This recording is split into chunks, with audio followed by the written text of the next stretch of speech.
Well, I don't know.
We're gonna find out.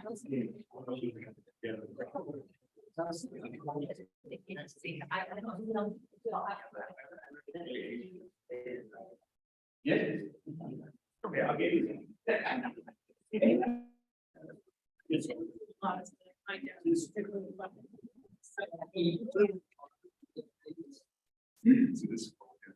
I love the flag of the United States of America.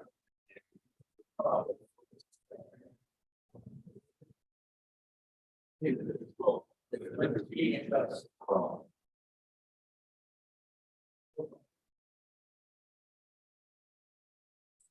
Alderman Alder, Here. Alderman Campbell, Here. Alderman Gardner, Here. Alderman Galloway, Here. Alderman Snyder, Here. Alderman Vaughn. Here. We have 6 aldermen present. We have a quorum. Has everybody had a chance to review the minutes from March 6, 2023 regular meeting? If so, I will entertain a motion.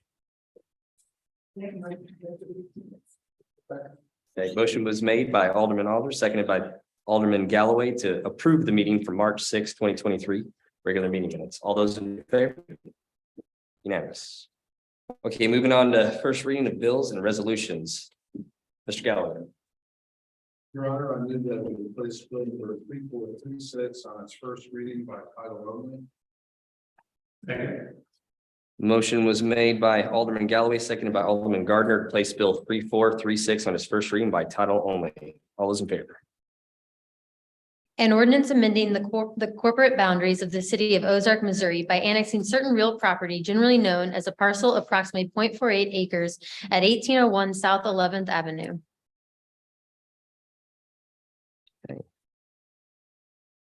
Mr. Smith. Yes, the application is for the annexation of approximately 0.48 acres of land. Property is compact, biggest to the city limits of Ozark. City does have adequate utility services to serve this parcel. The applicant is requesting connection to the sewer system. And so with that is given in front of you the annexation. The property is already connected to city water. The property is within the tier 1 of the urban service area. Based on staff reports and findings, staff did recommend approval of the annexation, and then also planning and zoning commission recommended approvals. Happy to answer any questions. Opening it up to the board. Mr. Gardner. Just a question, Cameron. What are the adjacent parcels? Are they all zoned R2 or R1? The next application will be in regards to the zoning that identifies that, but I can just go through that. Oh, okay. To the north is R2 and to the west is R2. Also to the north is R1C and R1B, and then to the south is in the county. Okay. So they're asking to be annexed from the county to R1, and they're surrounded by R2. Yes, the request for in the zoning application following is for R1C. Okay. And I don't know the answer to this. This isn't a gotcha question. Is that going to provide any potential problems for them down the road? Having to meet any? No, and as I'll identify in the next item, they do Okay. supply the R1C zone. All right, sounds good. Thank you. Any other questions from the board? Hearing none, I'll open this up to the public. Thank you, Mr. Smith. Is there anybody here to speak in favor of this bill? The owner property owner? Come. Please state your name and address to the, oh, come on up and then state your name and address. First time I called this. Jerry Duncan, 1801 South 11th Avenue in Ozark. The reason we are requesting this is we purchased a house back in October and realized that our septic tank lines run right underneath our neighbor's property. So there have been no issues as of yet. We want to make sure that there's no issues. So we're going to try and get hooked up to the city sewer. That way we can avoid any potential problems.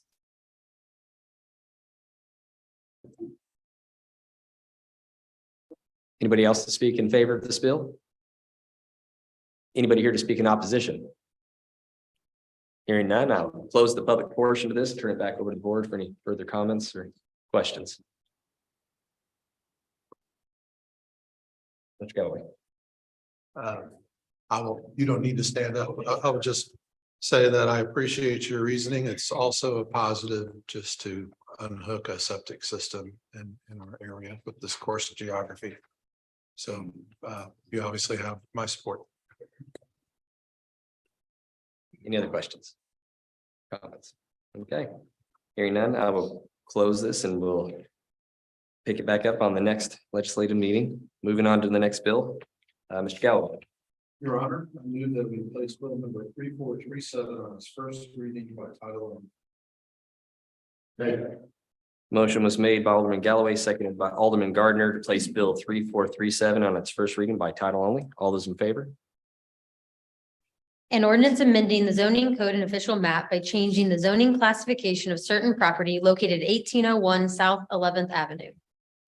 Mr. Smith. Yes, this is the second item related to the annexation. This is for the zoning amendment. The request is to rezone the property to R1C single family. The R1C zoning would conform to the comprehensive plan and the surrounding zonings. To the north, you have R2 and R1B and R1C zoning. To the east and in the county, and then to the south zoning of single family, and then to the west primarily R2. So the request of R1C does conform to the surrounding zonings. Also, the property size does conform to R1C zoning. The comprehensive plan did recommend the land use of single family, so it's in conformance to that. And then also based on staff report, defining staff along with the planning zoning commission recommended approval. Any further questions from the board? Mr. Gardner. Yeah, I'm going back to my question that I asked too early. They've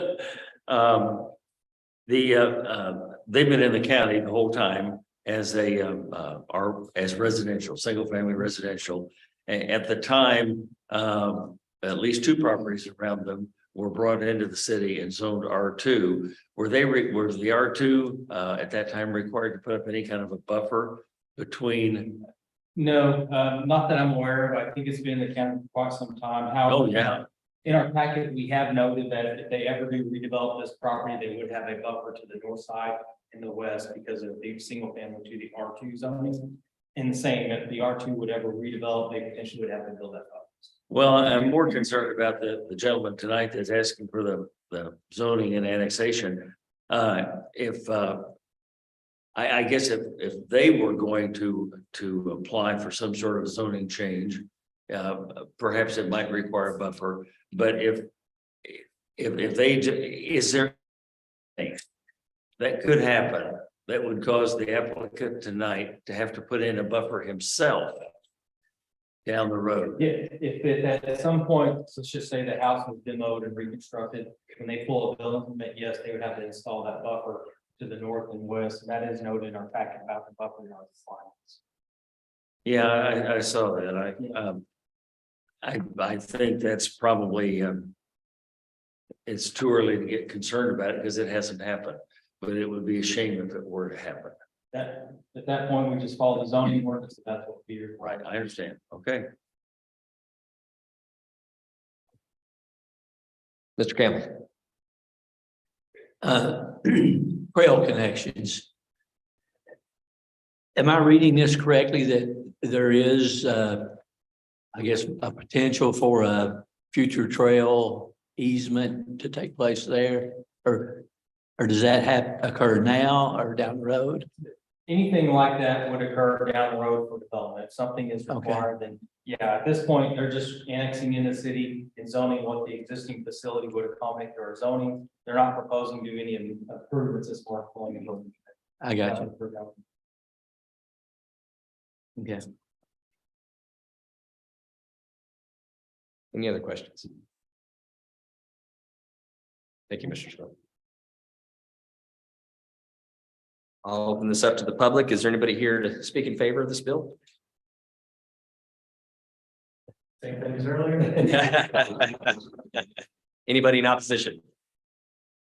Okay, hearing none, I'll close the public portion of this and turn it back over to the board for any further questions or comments. Hearing none, we'll hold this over to the next legislative meeting. Day. Mr. Galloway. Your Honor, I move that we place bill number 3438 on its first reading by title only. Second. Motion was made by Alderman Galloway, seconded by Alderman Gardner to place bill 3438 on its first reading by title and description only. All those in favor? An ordinance authorizing the city to enter into a contract addendum with Dynamic Construction Systems LLC for change order number 1 related to the Brick Street remodel. Hey, And I'll just do it from here if that's okay, because I have to push the button. no, that's fine. Okay, so Brick Street remodel, it feels like we've been talking about this forever. Probably because we have, but I thought I would kind of go back to the start and just sort of start all over so that we can catch everyone up.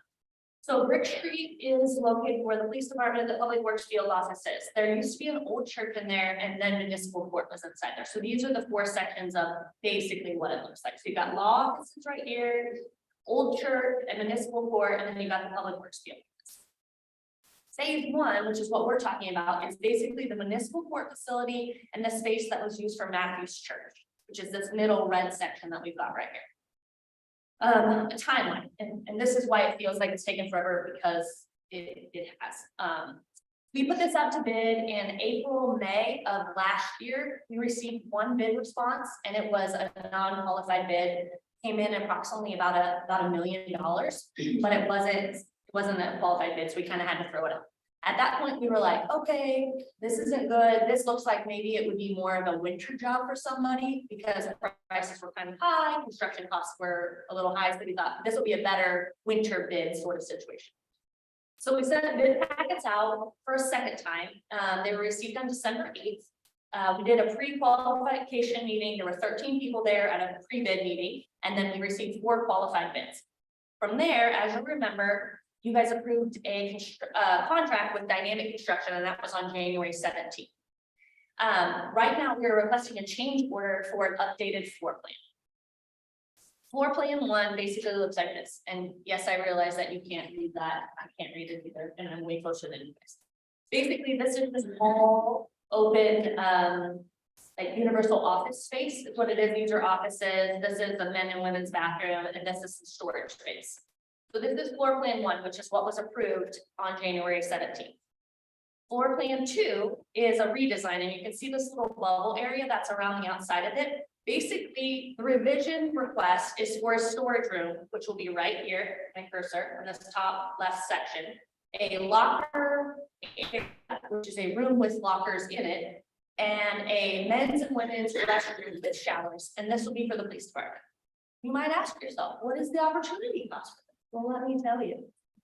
Planning development will lose one toilet from the women's restroom and they'll lose 330 square feet of storage and then 30 square feet from a lactation room. So the police department is getting a men's and women's restroom with showers, a storage room, a locker room for the cost of the planning and zoning losing 330 square feet of storage. I want more detail. Well, I got it for you. So this is basically what you are purchasing. When I broke it down, this is basically everything that will be added to this change order on floor plan 2. It's the 2 toilets, basically adding the bathroom stuff. So that is that. Here's a side by side. I know it's kind of hard to see, but you can see this is the locker room. Well, it's the bathroom, and then there's a shower here and a men's and a women's. This is the locker room for the PD, and this is their storage area. This would have been a storage area and then a couple more locker rooms for planning and zoning. So these are side-by-side plans that you can see the difference on what we're switching the floor plan. The change for the floor plan is $56,090.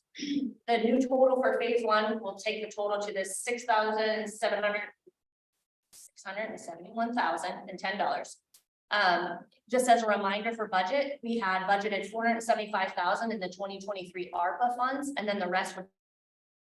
So the change order request tonight is for $56,090 to go with floor plan 2, which gets the police department, the storage room, men's and women's locker room, and showers. Any questions? Thank you. Any questions from the board? Mr. Snyder? Ms. Payne, how many locker rooms? I mean, how many lockers? And is this locker room going to be co-ed per se? And in reference to the storage room, what is that storage room going to be used for? Is it going to be used for evidence or what? I would like some clarification on that. I believe the chief would be better off answering how he plans to utilize this.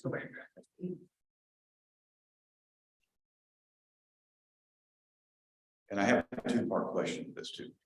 You want me to go ahead or? No, please, Chief. Okay, so first, the locker room is just a locker area, so there will be locker storage. We, in our planning, we accommodated for basically all of our staff that do not have a designated workspace. So for my supervisors, my specialized assignments, people who have their own offices, they don't get a locker.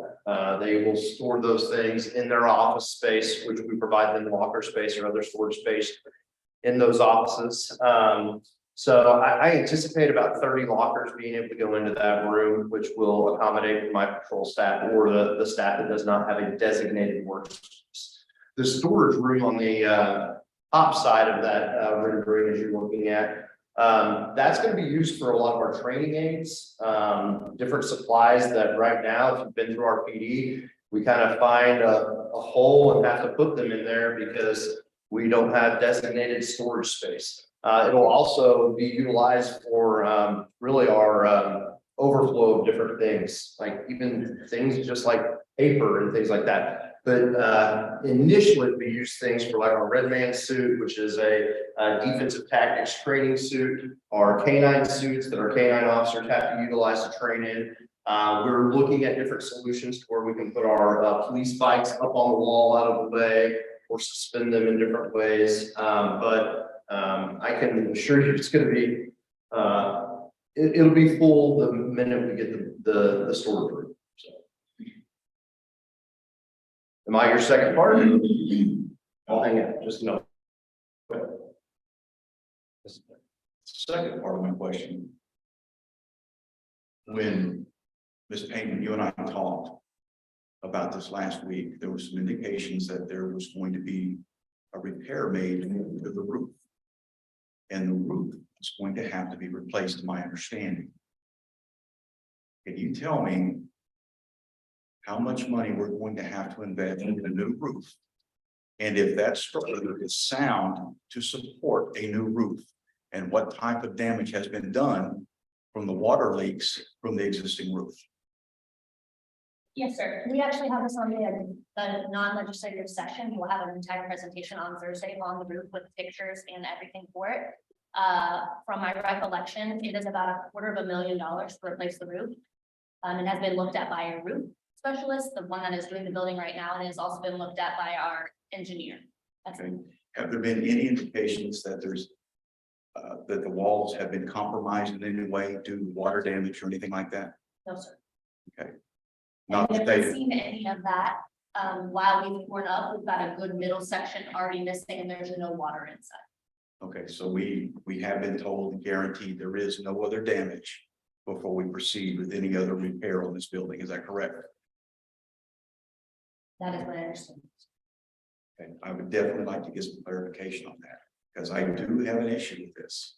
If we're going to replace an entire roof on a building that's several years old, I want to make sure we're not just putting a Band-Aid on a cut that requires a suture. That's my concern about this.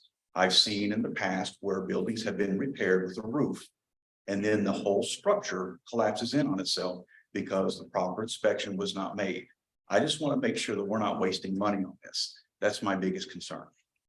It is my understanding that we've had an inspector out there and the roofing guy, and they both were very, very sure that this is what needed to happen. It's needed to have the PVC roof removed, new guttering put on where it basically it was a flat roof, and then someone PVC'd over it, so there were some essentially like French drains, and we were getting the water off because it was flat, and that wasn't the case, so they put PVC over it, and that's where we have a lot of like seam leaks and problems with the PV. I will bring that forward to you on Thursday, but it's my understanding that this is, it is a perfectly substantial building. I mean, it's older, not very new, obviously, but it is a good building and it has decent bones. Thank you.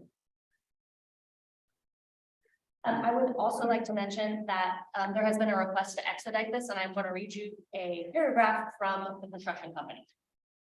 It says construction companies and more importantly, specialty subcontractors schedule the crews to work beginning of a project until their trade is completed with minimal delays. This 1 month potential delay, so if we wait another 2 weeks to sign, it will be an entire 1 month delay, will cause us to lose our HVAC subcontractor and our electrician for potentially months as they have work other work scheduled, including schoolwork, with a short time frame to complete. If this happens, the project may not finish until November of 2023, which will trigger additional general conditions for lost work days, costing $550 per calendar day for delays beyond the contract duration of 180 days. So they're requesting that this be expedited tonight so that they can move forward with having their subcontractors. They're kind of dancing around this floor plan inside there right now. And so they've asked that it please be expedited tonight. Mr. Galloway.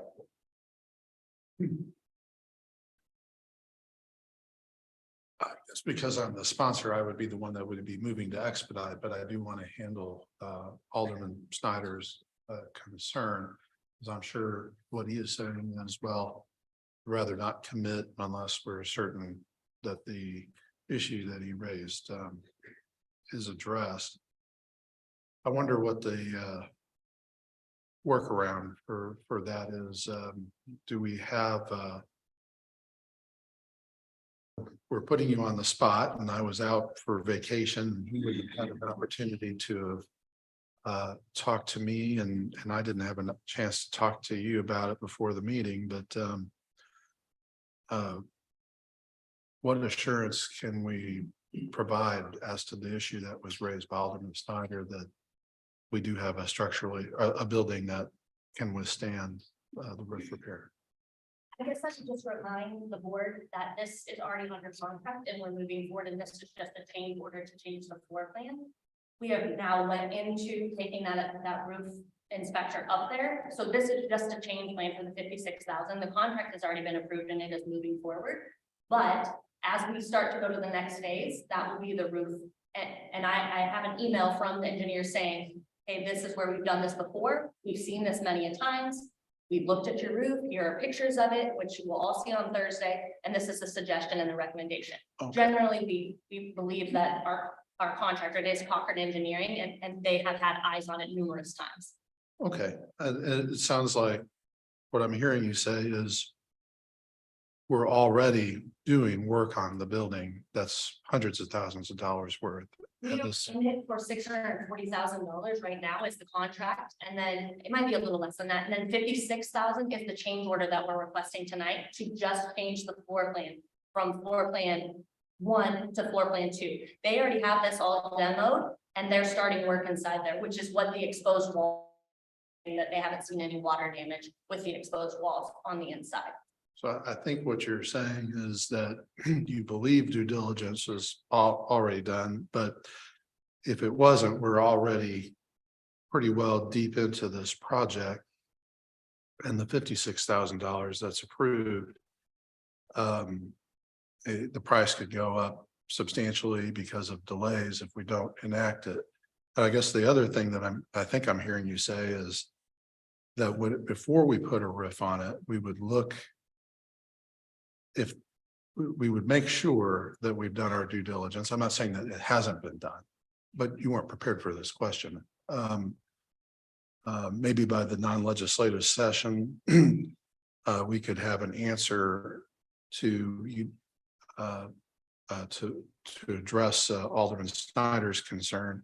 I mean, I think it's probably not just a simple one of whether it's capable of taking on a roof now, which I think you're saying is it probably is.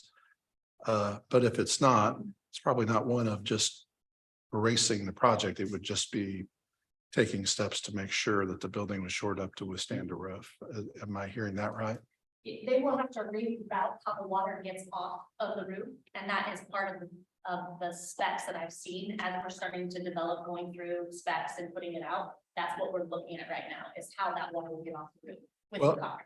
I guess what I'm hearing you say is that. Well, let me ask you this. How much, would you be able to provide us in the non-legislative session a direct answer? You're not avoiding it, but an answer that's backed up by the engineer as to the viability of changing the road? Yes, sir, that will be in the presentation on Thursday. Okay.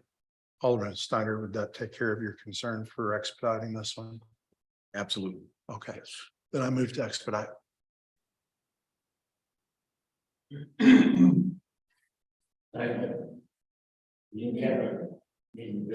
still need to open it up to the public, and Oh, that's we'll right. have to put it on second. But I also was gonna let Alderman Vaughn ask his question. Ms. Payne, I'm sorry, because I forgot from our conversation this week. The original approved budget amount for this project, do you have that figure? You know what, I was like, I want to, well, it's, hold on, I can do math. Okay. It is 1 minus 5 614,920. Sorry. Okay. So this will, not only is it change, it will actually exceed what was originally approved for No, the, sir. no, No, the contract price is $725. I think it's like, there was room in there for change orders as we come across. Okay. that constantly needs us, but I believe the contract was more than that. This is within the contract price. Okay. Yeah, and it is also within the budgeted amount as well. Just so you know. Yes. Any other questions from the board? All right, I'm opening this up to the public. Is there anybody here to speak in favor of this bill? Anybody to speak in opposition? Hearing none, I will close the public portion of this and turn it back over to the board. Okay. I move to expedite I'd like to by place. placing it on a second reading. Motion was made by Alderman Galloway, seconded by Alderman Vaughn to place Bill 3438 on its second reading by title and description only. All those in favor? An ordinance authorizing the city to enter into a contract addendum with Dynamic Construction Systems LLC for change order number 1 related to the Brick Street remodel. Okay. Turning this back over to the board for any more comments or questions? Hearing none, I'll entertain a motion. Your Honor, I move that we adopt bill number 3438 as ordinance number 23-023. Second. Motion was made by Alderman Galloway, seconded by Alderman Vaughn to adopt Bill 3438 as ordinance 23-023. Can I get a roll call vote, please? Alderman Snyder. Aye. Alderman Vaughn. Aye. Alderman Gardner. Aye. Alderman Campbell. Aye. Alderman Holder. Aye. Alderman Galloway. Aye. We have 6 aye votes. Okay, moving on to the next one, Mr. Snyder. Your Honor, I make a motion to place bill number 3439 on its first reading by title only. Second. Motion was made by Alderman Snyder, seconded by Alderman Campbell to place Bill 3439 on its first reading by title and description only. All those in favor? An ordinance authorizing the city to enter into a contract with Masters Plumbing LLC for services related to the installation of hot water heaters at the Ozark Community Center. This is another one of mine. We are requesting to replace 2 existing 100-gallon gas water heaters at the OC. At full capacity, they do about 450 gallons per hour. The scope of work is they will demo the existing water heaters. They will reconfigure the water heating system piping, vent piping, and insulation on the piping. They will replace an expansion tank, and they'll do all electrical work and related to the work elements. And then they will also get the necessarily permits for and inspections for us. We call this a journey because that's kind of what it feels like it has been. I've been through 3 maintenance guys in 3 years because they keep moving away and out of state. So go back and kind of deal with this. This is what we've got. On the right water heater igniter was replaced. Then the fan was replaced. In 2022, the left water heater igniter was then replaced. The circuit board was replaced on both of the water heaters. The right water heater went down and we ran several weeks on one water heater. We put in a service call to Connolly. Then the left water heater went down. So we took parts off of the right water heater that was broken and put them on the left water heater. So we got a full working water heater. And then in 2023, Connolly came out and they basically said, like, you're just dumping money into this and it's sort of way past its life expectancy. I looked it up and water heater usually lasts between 10 and 15 years and we're shockingly already almost there at 15 years with how long the facility's been open. So it does get used a lot. There's a lot of hot water that comes, a lot of showers, a lot of washing hands, a lot of hot water at the OC. So we would like to replace the 2 existing gas water heaters. We had 2 qualified bids. Master Plumbing was the low bid. We would like to move forward with a Masters Plumbing. Any questions from the board? Mr. Snyder. I do. Ms. Payne, when we talked about this, can you explain to me how we got to this point where both water heaters need to be replaced? And the reason I'm asking that, if we have something that's coming to the end of its life expectancy, we should have a plan in place to replace that prior to. And from what I gather, we were robbing Peter to pay Paul to make one hot water heater work. My question is, why did we wait till both hot water heaters were going down before we opted to act on it? That is a big concern that I have. On January 17th, Connolly came out to replace when both of our water heaters were working. And that is when they informed us that both water heaters are past their life expectancy. He did not know how long that they would work, but on January 17th, we were notified that they are past their life expectancy. And that is January 17th of 2023. We went out to bid less than a month later, and now we are where we are. Okay, now the issues start occurring in 22, is that correct? Well, so the igniter was replaced, as you can see right here. Those are things that happen when we start doing those. We kind of troubleshoot them and try and replace them. But once it got to where a plumbing person came in and we could not, they suggested that it was past its life expectancy. We went out to bid less than 2 weeks later. Okay, did we not have a plan in place? And I mean, a contingent were to go out, what we would have done. Did we not have that in place for this? I apologize, I don't understand the question. Did we not have a plan if one hot water heater decided to not be of use anymore to replace it? Both of them were replaced at the same time. So as they went down, we would fix it and replace it until we got the information from Connolly, which suggested that it was past its life expectancy. That's when we moved forward to get new water heaters. Okay, my question is though, and I'm not being mean, I'm not.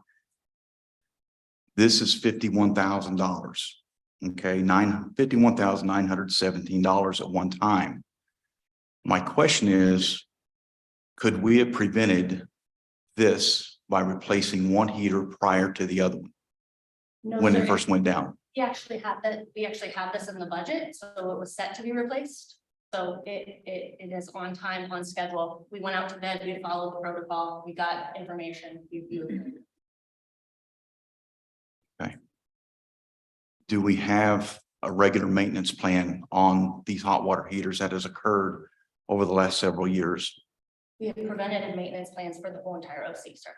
Okay, now in that preventative maintenance plan during 2022, was there any indication that this hot water heater was going to have to be replaced? That's my question. At the time, was there anything said by any of the maintenance personnel that one of these heaters was going to have to be replaced before the other one? Yes. Okay, thank you. Any other comments or questions from the board? Not sure. Well, Go ahead, I'll- Just an observation. I don't know if I was on the board in 2022. If Sam had come to me and said, these hot water heaters are working, but we want to replace them. I don't know that she would have gotten a yes vote if they're working. So it seems kind of funny that Well, you're trying to find fault in her not replacing something before that was working. no, ma'am, that's not at all what's occurring here. What I wanted to find out is the life expectancy was coming in. And if we were starting to have problems with them, I believe we should have looked at that ahead of time and started planning to replace that instead of waiting till both of them had gone out. My biggest issue is that we were down to one hot water heater. And then when I talked to Miss Payne about it, she was telling me that the repairman said that it was on its last leg and both of them are going to have to be replaced. That's my biggest concern. I think we need to have some type of a preventative maintenance plan in service to avoid this. And it's not taking a dig at Miss Payne. I want to know how we got to this point where we're replacing two at one time that are at the end of their life expectancy. That's my biggest concern. But it sounds like she was trying to fix them as long as they could be fixed. So she was trying to save money as long as they were fixable, But we were which I taking, appreciate. I know, but we were taking parts off one to put on the other. That's my biggest concern, is when we're taking parts off another piece of equipment to make one piece of equipment work. We should have already had a plan in place to take care of that. It sounds like she did. Not to me. And that's my opinion. I definitely think we should look at this a little harder. Mr. Bell. Just real quick, on the PMs, actually two questions, sorry. On the PMs, did our maintenance staff do the PMs or do we actually contract that PM service out? So the guys did the white water heater igniter and they can also do the fan. And then they did the circuit boards. But once it kind of got past that, that's when we try and bring someone in. They always try and fix it first, trying to get it to save us as much money. That's why we have maintenance guys. So they try and in-house. And then whenever it gets past like our capabilities, that generally will have Conley come in and do that. And I'm sure it's probably standard, but any type of warranty on the new ones we're putting in? I think there is a warranty on. But I don't, it's not as long as. Right, yeah. We're way past this, you know. But I'll get a 15-year warranty. That's okay. Mr. Gardner. Well, I agree with Mr. Snyder that we ought to have a plan for replacing big ticket items. But if it was budgeted, it sounds like we had a plan. We noticed started having problems, so we started budgeting it and moving forward with that. And then we didn't know how fast in 2023 we would get there, but when they came out and we had some extra troubles, like in the first part of January, then they were like, hey, we just saw you less than 6 months ago. They're in that window of what's not good. So I think, like, yes, we can repair this again and we will get them up and going, but you're just kind of dumping money into something that maybe you don't want to dump to. You've already done this, you've already done that. It's probably past its life But expectancy. in the event that it couldn't be fixed, you had budgeted money to replace it. Yes, sir. Okay, I'm done. Mr. Galloway. Yeah, my observation on following up with Alderman Snyder's concern and also respecting the other comments that were made that it was budgeted. ROC, of course, is getting some age. And I suppose there are other major pieces of equipment that are going past their lifespan. The Decton was a $600 some thousand replacement purchase. I suppose it might not be a bad idea. You probably have an inventory in our budgeting for big ticket items to fail, but it wouldn't be bad to provide us maybe with a list of other things, 600,000 here, 100,000 there.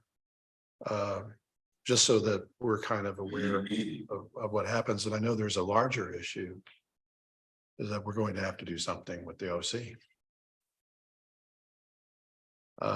So my suggestion would be maybe not tomorrow, next week, but next few months, come up a list and a plan for us to take a look at.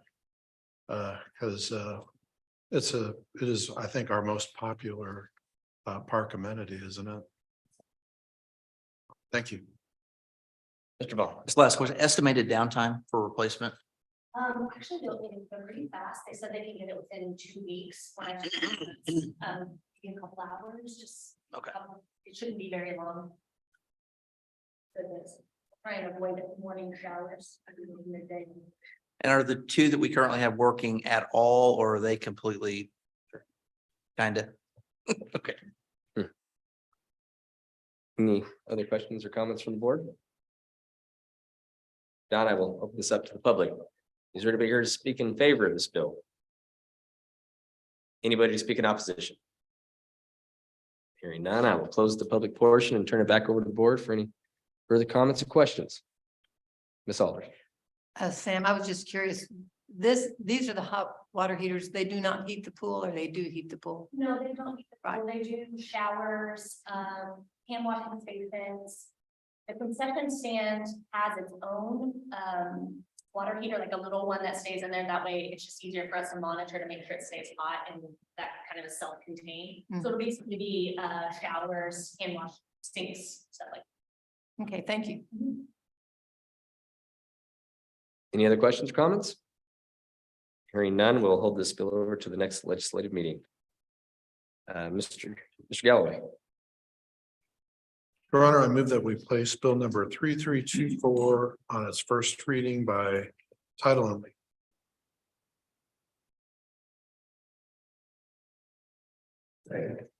Motion was made by Alderman Galloway, seconded by Alderman Gardner to place bill 3324 on its first reading by title only. All those in favor?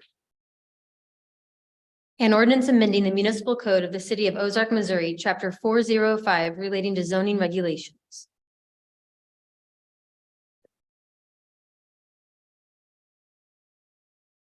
Mr. Smith.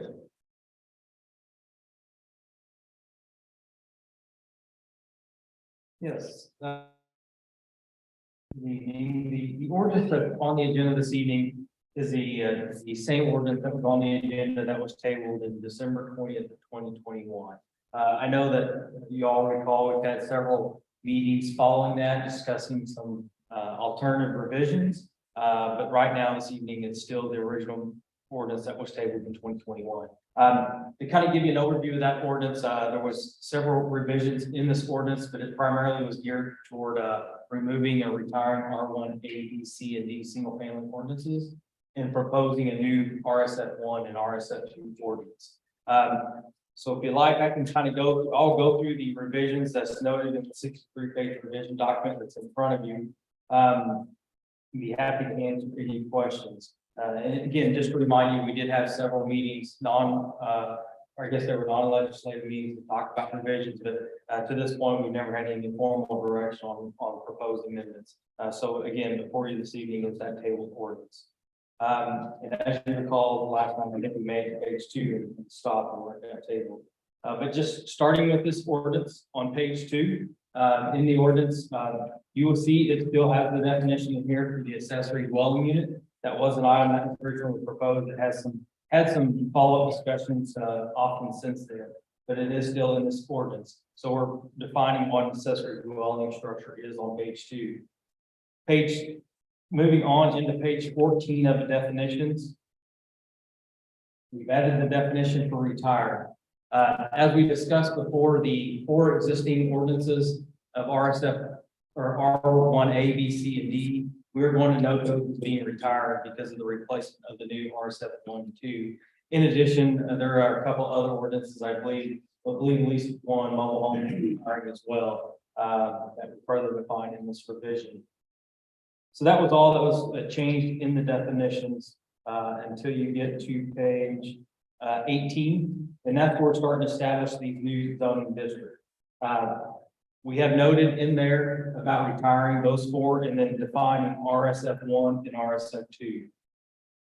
To kind of give you a summary of RSF 1 and RSF 2, RSF 1 is a square footage allowance, 8,000 square foot single family lots.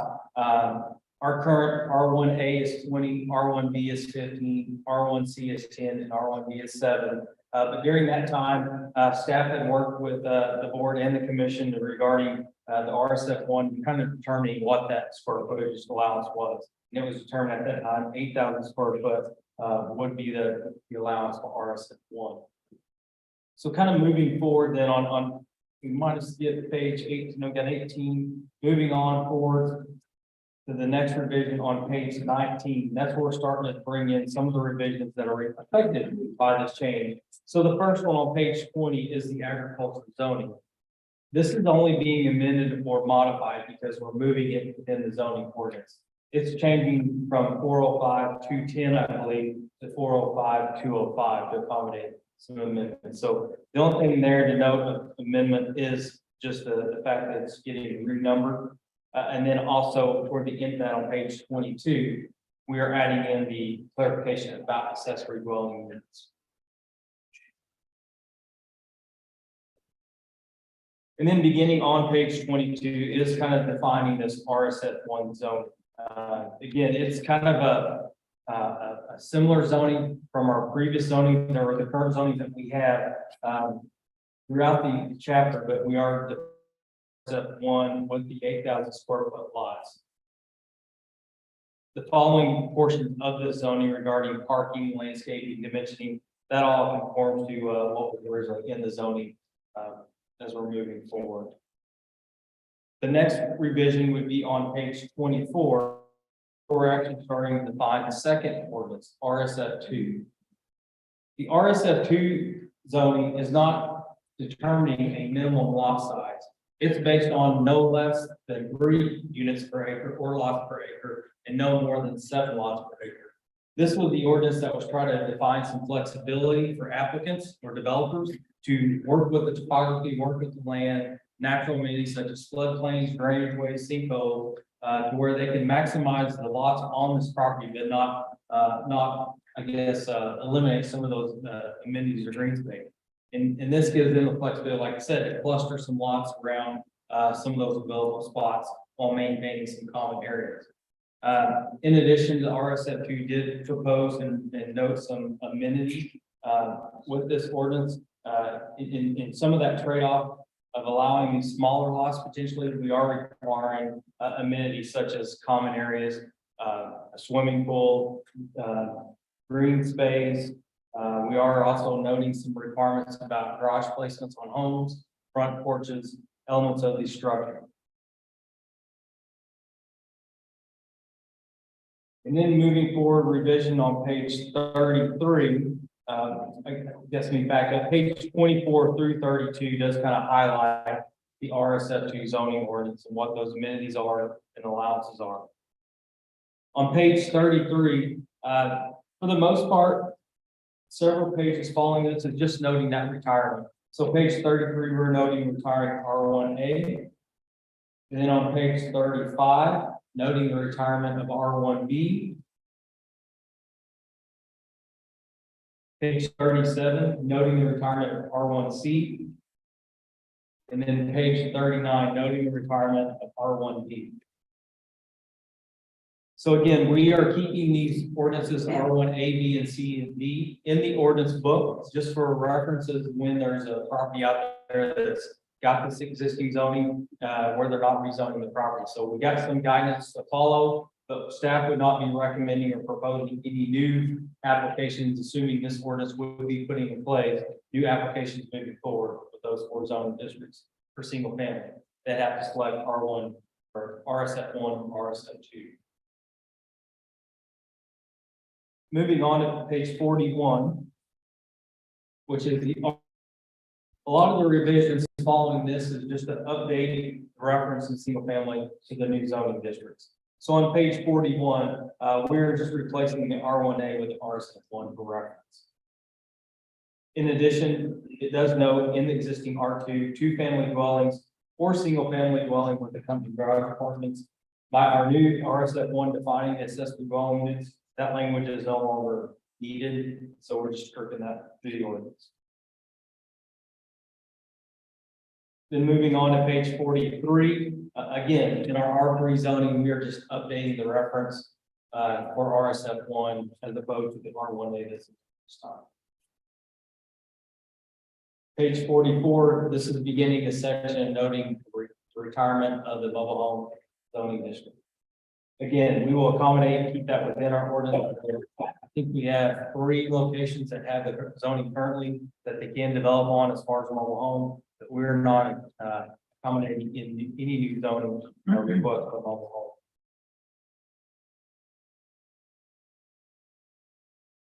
And then moving forward to page 47.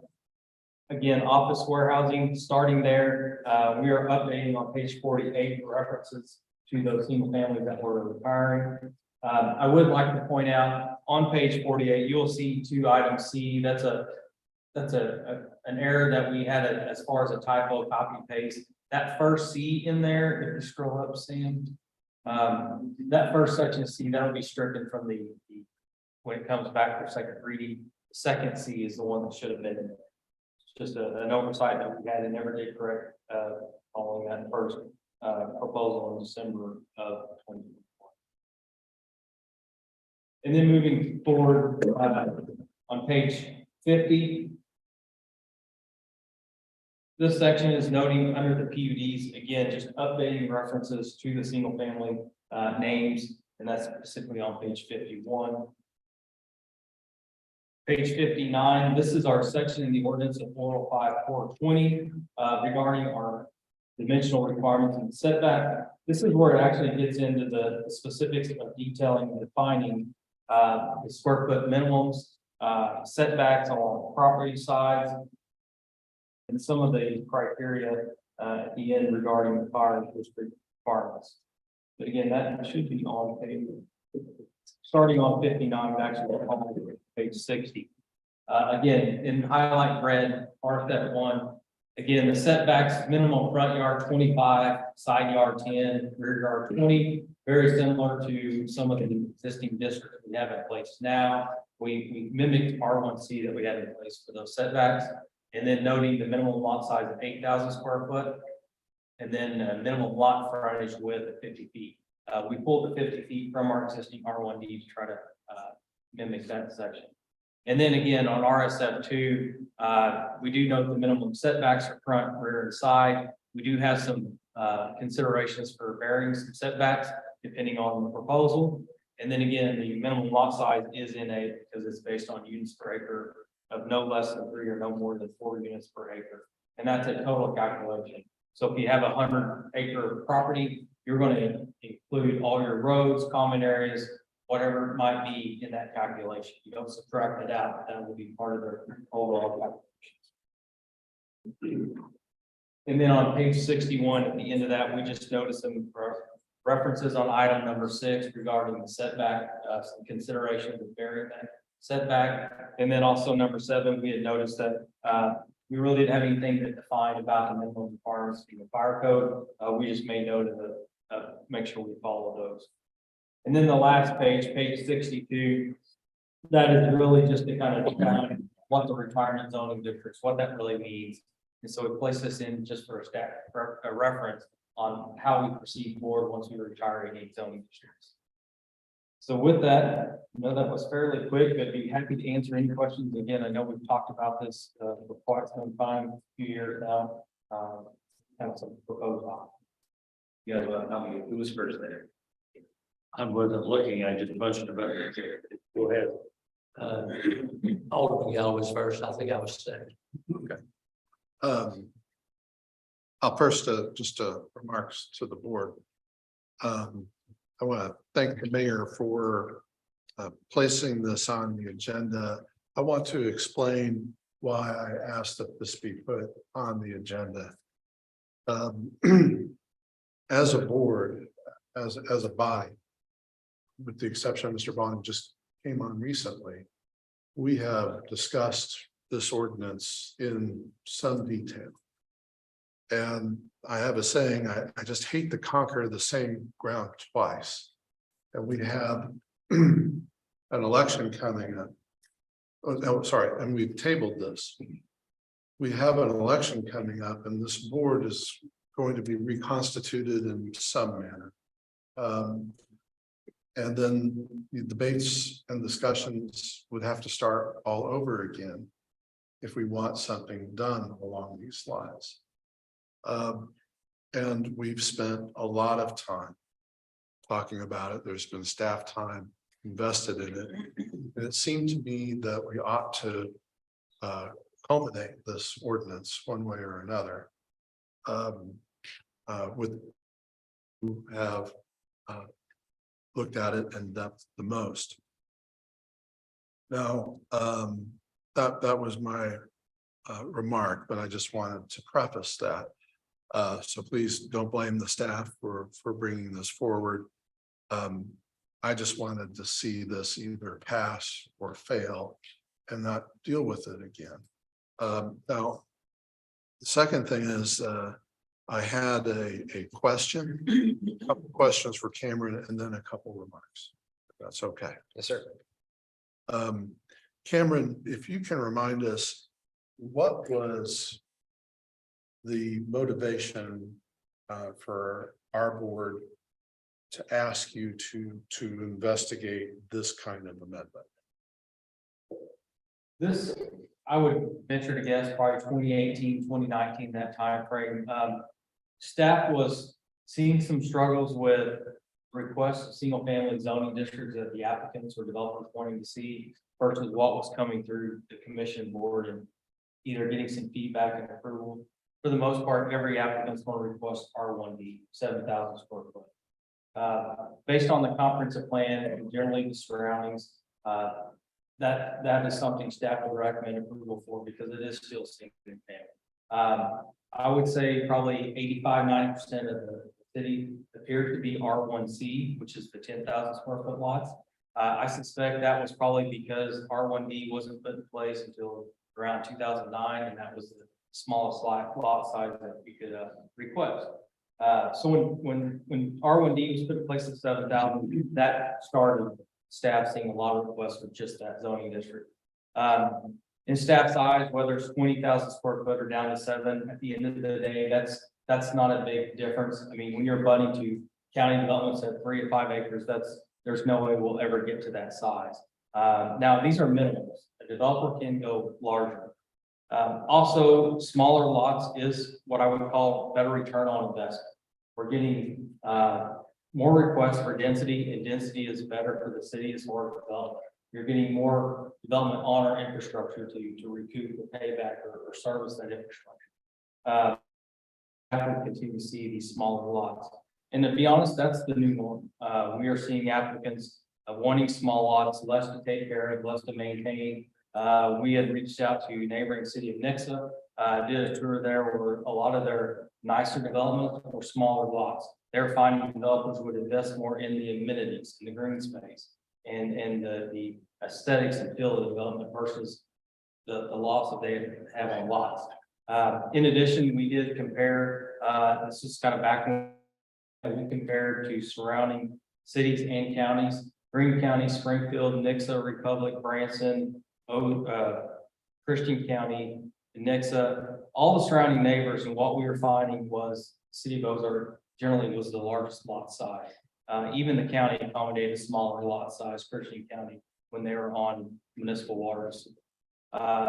So again, rarely we would never see a request of 20 or 15,000. When they would request a 7, we'd encourage the 10. Generally, there's nothing we would have to enforce that, and so developers or applicants were requesting those smaller lots. So I think moving forward, removing that discrepancy of 4 options and having one that's regarding the lot size to move that forward through the process. And then the second option was just to provide that flexibility, to allow them maybe to have some smaller lots, but in return, we are requesting some architecture elements and amenities in that development. And that is my follow-up question. And one remark and then the follow-up question. You may recall late night debates for some of us. But anyway, some pretty heated debates when existing residents were looking at developments coming in. And the concern was, look, this new development, we don't really have any assurance that our property values will really truly be protected, given our larger size lots. And as Cameron said, those are not developing anymore. And the other argument that was made was, if we don't have required amenities for these neighborhoods, then people will be tempted to go over to our neighborhood that exists, that has these amenities, and use them. And it'll be a nuisance for us to enforce that. I think some of us can remember those arguments. So can you explain to us on this zoning ordinance, what we can tell people how they are protected in terms of design and accessories and so on? When you say protected, you mean the neighbors, like Yeah. neighbor? Well, just that to Yeah, that they're. I don't know that there's necessarily anything that says they are protected. You gotta know that property is going to develop around you.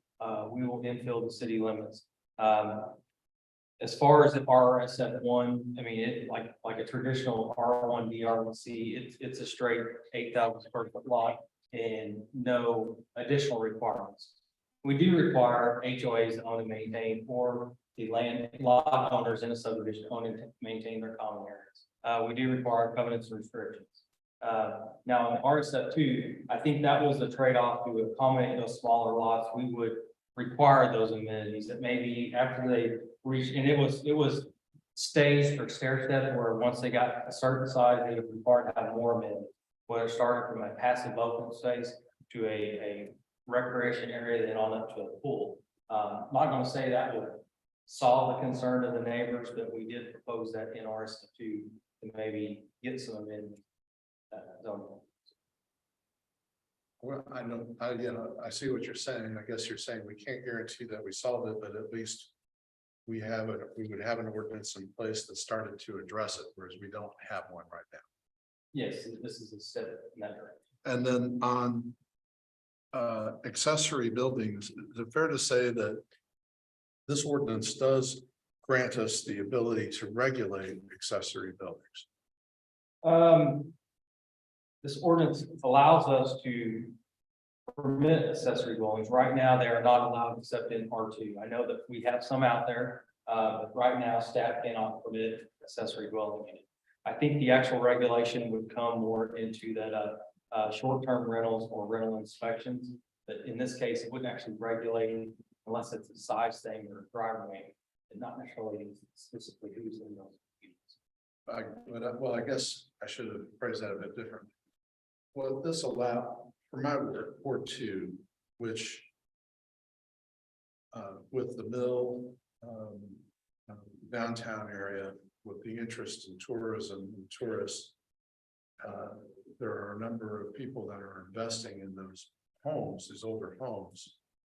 Many of them have accessory buildings, and a lot of them are already been converted to overnight rentals.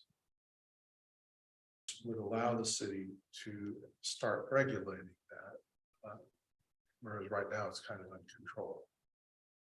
Yeah, again, I would reiterate though that if someone came in and wanted to pull a building permit for one of those, we could not permit that unless it's in R2. However, there are some existing that were predating any ordinances that might have been allowed 20, 30 years ago that are occurring. But this would start a process to put something in place for us to identify those, to proceed on with some form of regulation. Thank you. Those were my questions. And then I'll just end with my remarks and I'll turn it in. I recall the discussions on this ordinance. And I think we had debated it to a fine point where we were down to accessory buildings and there were discussions about whether they should be abolished or attached or detached. Here's my concern in delaying and to address that particular issue. Particular issue can be legislated, targeted by the next board. But right now we are at the very beginning of building season. And my concern is that we're not going to be able to promise citizens if they've got developments coming in next to them that they're going to have amenities that are likely to help protect the values of their neighborhoods. And I also understand that there is a desire on developers to go for smaller lots. But the key is if you go over to Country Crest where there are smaller lots, and that's what I'm familiar with because my in-laws live there. They're great, they're nice looking houses. People take care of them, they have pride in them. Part of the reason why they're successful is just how they're designed and built. And that, the porches are really kind of close to the roadway. So you walk down the street, which people do walk down the street, and you see people on the rocking chairs and they wave and say hello. I know it sounds like I'm making this up or whatever that is true, because I've been there and I've walked on those streets. And that's without amenities. That was just with the common areas of floodplain. And, what this legislation does is allows more Country Crest to come in, but with regulations that allow for more amenities and so on, so we don't have to. So we can tell people, yeah, we can't guarantee, can't predict the future, but we've done what we can to address these concerns. And the nice is that the developer would be locked into this. So they have the development plan, they plat it out under this deal, and then they decide, and let's say it's a world-class developer known for great houses. But things change and they're like, I think I'm just gonna sell these lots individually to the builders and they can just do whatever we want. But at least we would have certain things built in to protect our citizens. So I know that it's not what everybody wants. I know that it could be improved, for example, by a pool formula. But my point in bringing this to the board's attention now is so that we have something now. And we can go in and target these other things this year, but we're approaching a building season and I'd like to have something done. And we have debated this to a fine point. And those are my remarks. Thank you. Campbell. Alderman Campbell. I'm okay with the lot sizes. And I wish we had amenities built into this, but to me, that's more driven by how big a development is. That's where those would kick in.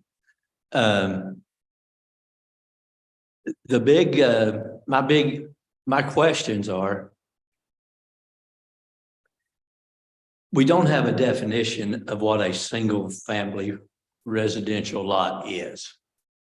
we mention it.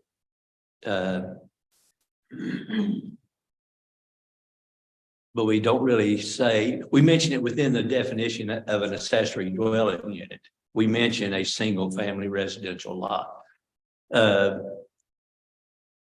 me the definition of a single family residential lot. It'd actually be on page 5. It makes more reference to the actual dwelling. So it says dwelling, single family. Not. Hold on, Does just- that answer your question? Let me get to page 5. Yeah, Uh, and that was the definition that's been in the ordinance for quite some time. okay, maybe that's why I didn't see it. A building designed. Well, no, that's really not it either. I'm asking for a definition of a single family residential lot. What you're showing me, or if I'm reading the right one, this is for a single family dwelling. That's different than a single family lot. Then I guess I would defer on to page 8 that talks about a lot. Okay, And I'm not sure these two will get you maybe exactly what you're wanting. And I'm not sure what that definition would be. It sounds like maybe a separate one, but a lot is defined. A parcel of land occupied or intended to occupy the use permit in the chapter, one main building together with the accessory. okay. So I think between the two of those that might define it, but I'm not, other than that, I'm not sure what you're looking for. It's not hardly getting there because the lot definition says you can have the main building, which I would assume would be the dwelling, and you can have accessory buildings. Mhm. It doesn't say you can have a second an accessory dwelling unit. It says you can have an accessory building. And so then maybe to update that definition, we can look at revising accessory buildings or accessory dwelling units. Maybe that's the amendment to that definition. One main building, which would be the dwelling. Okay. And the accessory. Okay. So the So- accessory dwelling unit would be an accessory. So do we agree that a single family residential lot would be a lot that allows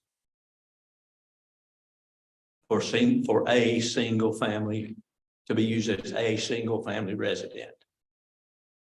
Yes. Okay. So if we agree on that, and then we go back and say the definition of an accessory dwelling unit is an attached or detached secondary housing unit. Now, to me, a housing unit is a dwelling unit. It's not just an accessory building. It's an accessory dwelling unit, which is what the definition that I'm reading this from. And I'm having some trouble just wrapping my hands around. When we say a single family residential lot, and we're calling that a single family, how big does this family go? In other words, if I own a lot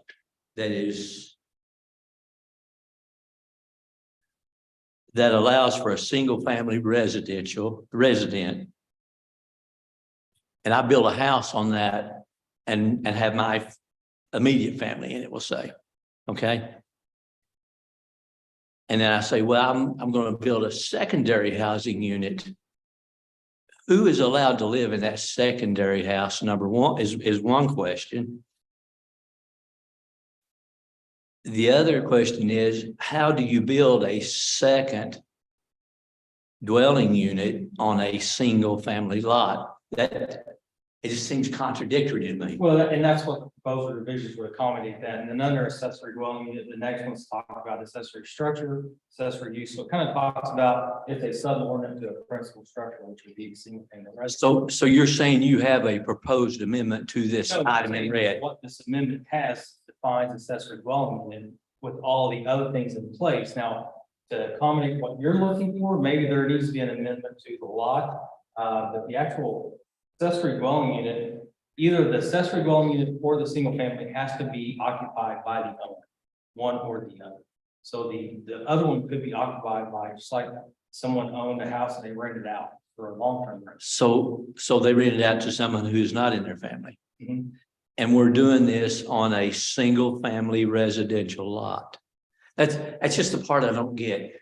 If I've got a single family residential lot. And I'm gonna build a secondary dwelling unit on that single family residential lot. And rent it out to people who are not in my family. I'm just not making the connection there. And I never have since day one.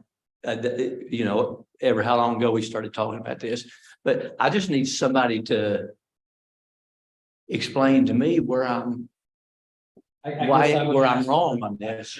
I guess I need feedback on what you're looking for, because I don't know how to answer that.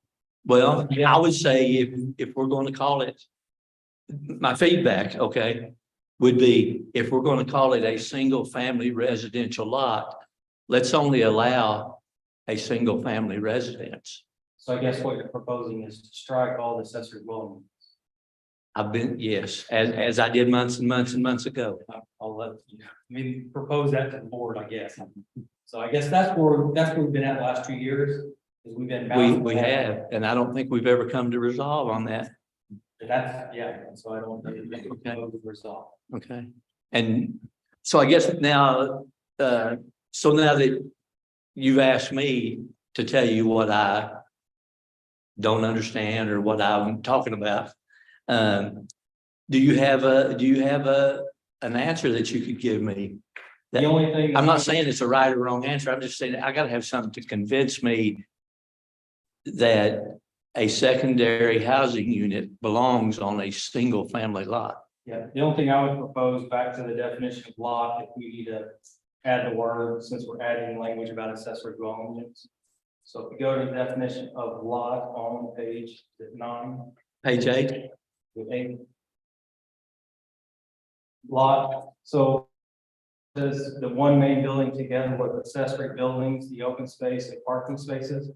Either clarify accessory dwelling units, accessory buildings, and open space.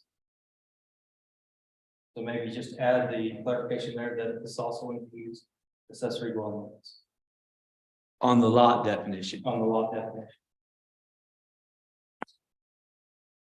So we would be saying a single family residential lot can have 2 families living on it. That's correct.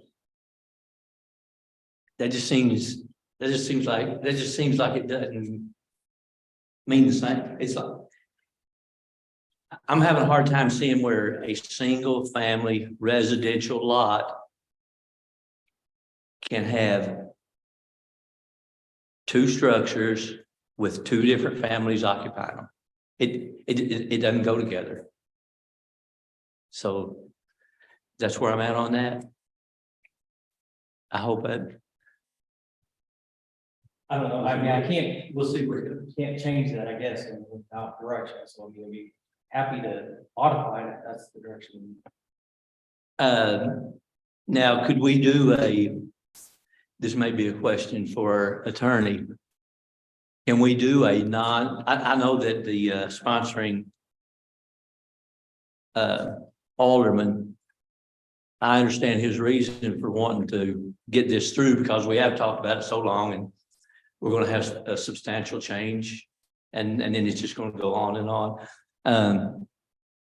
Would this change that I'm thinking needs to be made, would that be of enough substance? I'm going to ask this of the attorney, okay? Is that of enough substance to cause this to have to come back on another reading?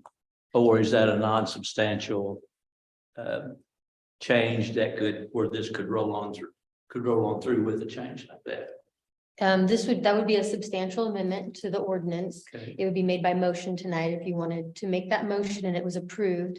And then it would come back for a first reading at the next meeting. But there's nothing preventing the board, if they have resolved all of their other concerns, from expediting it at that point to continue its natural life onto a second reading at that meeting, if that was the desire of the board. So we could still pull it off with the same board sitting, That's correct. which was Alderman Galloway's concern. If we decide to do that. That's correct. My understanding would be it would come back on April 3rd, which is the next meeting, and the new board wouldn't be sworn in until the April 17th meeting. Okay, so we could expedite it that night and get through this by the end of this cycle. Yes, that's correct. Okay. Alderman Gardner. Thank you. I agree with Alderman Gamble in just about everything he said. A couple of comments before I comment on what he said. We do need to get this done. We talked last fall about bringing it back in January, and it didn't come back until now. And now we've got 2 more meetings before there could be at least 3 new aldermen. So we need to get it done. But I have the same concern. I don't know that it's necessarily heartburn, but the way this is written, as I understand it, and I would appreciate if you correct me if I'm wrong.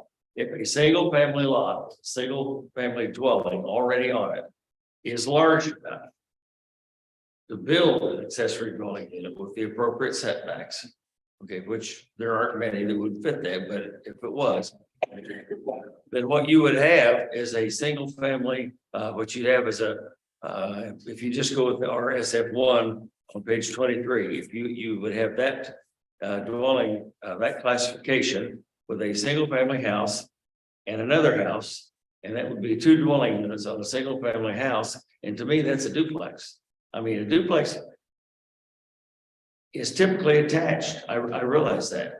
But what's the difference if they're attached or not? It is higher density on the same lot. And I think that would be a surprise to people that had that happen to them. Now, I know that there are some places in town that have done that, and it's worked nicely, grandfather, so to speak. So I've seen it work and work well. But I mean, it just doesn't seem, as Alderman Campbell said, it doesn't seem right to make an allowance for creating a 2-family lot out of a 1-family lot. When it was meant to be a 1-family lot or a 1-family dwelling to begin with. So I know that puts you in a conundrum because this has been discussed a lot, and you're not bringing this to us saying, well, I really want this. You're bringing it as something that we should discuss and give feedback to you, because you want to bring what not necessarily what we want to hear, but something that's practical and doable. And here we're throwing this up at the last minute, is at least 2 of us, that this creates a situation where you could have several of these houses, maybe close to each other, and they could essentially have a room in the backyard. It wouldn't all necessarily be a vacation rental or something like that. It could just be a rental. We need rentals. That's nothing against them, but it could surprise people that bought in that neighborhood. And all of a sudden, now, is it likely to happen? No, because where are those lots? I don't know that there are, but it could happen. And I think we have made it too easy, if somebody had the right size lot, to put another dwelling unit on there. Now, I know it's important. You could have an invalid family member that's something you had to take care of. I mean, we're not talking just about nightly rentals. We're talking about family needs in some cases, because we've had problems with families putting a trailer, RV on their lot before, or even in the street in front of their lot. And because they had a genuine need for somebody else to live there to take care of somebody. So is there a need for it? Yes, but this just leaves the door too wide open for just another type of rental community that might come about and not be expected. So I think that needs, the accessory dwelling unit is what really concerns me, because it has the possibility of if it was in the old zoning codes, it would be making an R1 into an R2. Or in this case, an RSF1 or RSF2 into an R2. So I don't know how to fix that unless we just strike the whole idea of dwelling units, but they're not necessarily bad. There could be a need for it. I would like to remind the board that they are by conditional use. I mean, they aren't straight zoning, so it does require the applicant to come through as a conditional. Would you please show me where it says that? I believe you, but that would make a big difference. Page 22. Be under RSF1 conditional uses, and item number 2 is accessory dwelling unit. That's RSF1, and then in RSF2, beginning on page 24 is the RSF2, but page 25 under conditional uses, item number 2, accessory dwelling units. So it requires that the applicant come to your commission board. Okay, well, that makes it better, but conditional use is determined by planning and zoning and recommended to the board. So how would that be evaluated? Can you give some hypothetical conditions under which putting somebody putting another dwelling unit would be approved? Because it could be approved for somebody that had a sick grandma that they, and I'm serious, I'm not being silly. They needed to take care of, they need to have her close, but grandma passes away and then they rent it to a stranger. So for staff, as long as it met the criteria for the minimum lot size, or not the lot size, setbacks requirements, building code, or a dwelling structure, we would support that. Now, get into specific details, that wouldn't have any bearing on the approval. well, that's what I'm concerned. It doesn't sound like there's any real criteria for regulating on the conditional use, except doesn't meet the zoning criteria. And it would if we pass this, and if it met the setbacks, and they could connect to sewer and that sort of, we could still have the same situation. So I don't know what to do about it. I just don't like it. And I mean, without further study, I don't know what to do about it. Mr. Childers. Thank you. Well, just for the discussion purposes to ask a question. It doesn't sound like we really have a definition problem here. I don't believe that's really what it is. I don't think you can tweak the definitions to fix what we're really talking about, because what we're really talking about is a philosophical question as to do we or does the board or does the board not want to allow single family zoned lots to contain a second dwelling unit? That is really the question. It isn't how it's defined. It's do we or don't we want to allow this? And so I guess I would ask the board, what is the objective that we're trying to achieve? And I ask that question because as Mr. Smith said earlier on, we have a city that is 90% zoned R1C, which is a 10,000 square foot lot. And don't even have that much R1D. I mean, we had a lot of requests for it, but there really hasn't been that many R1D neighborhoods. So are we trying to accommodate possibly with this ordinance those unique areas that may exist in more in one ward than another, and do have larger lots, which you typically saw in older platting 30, 40 years ago?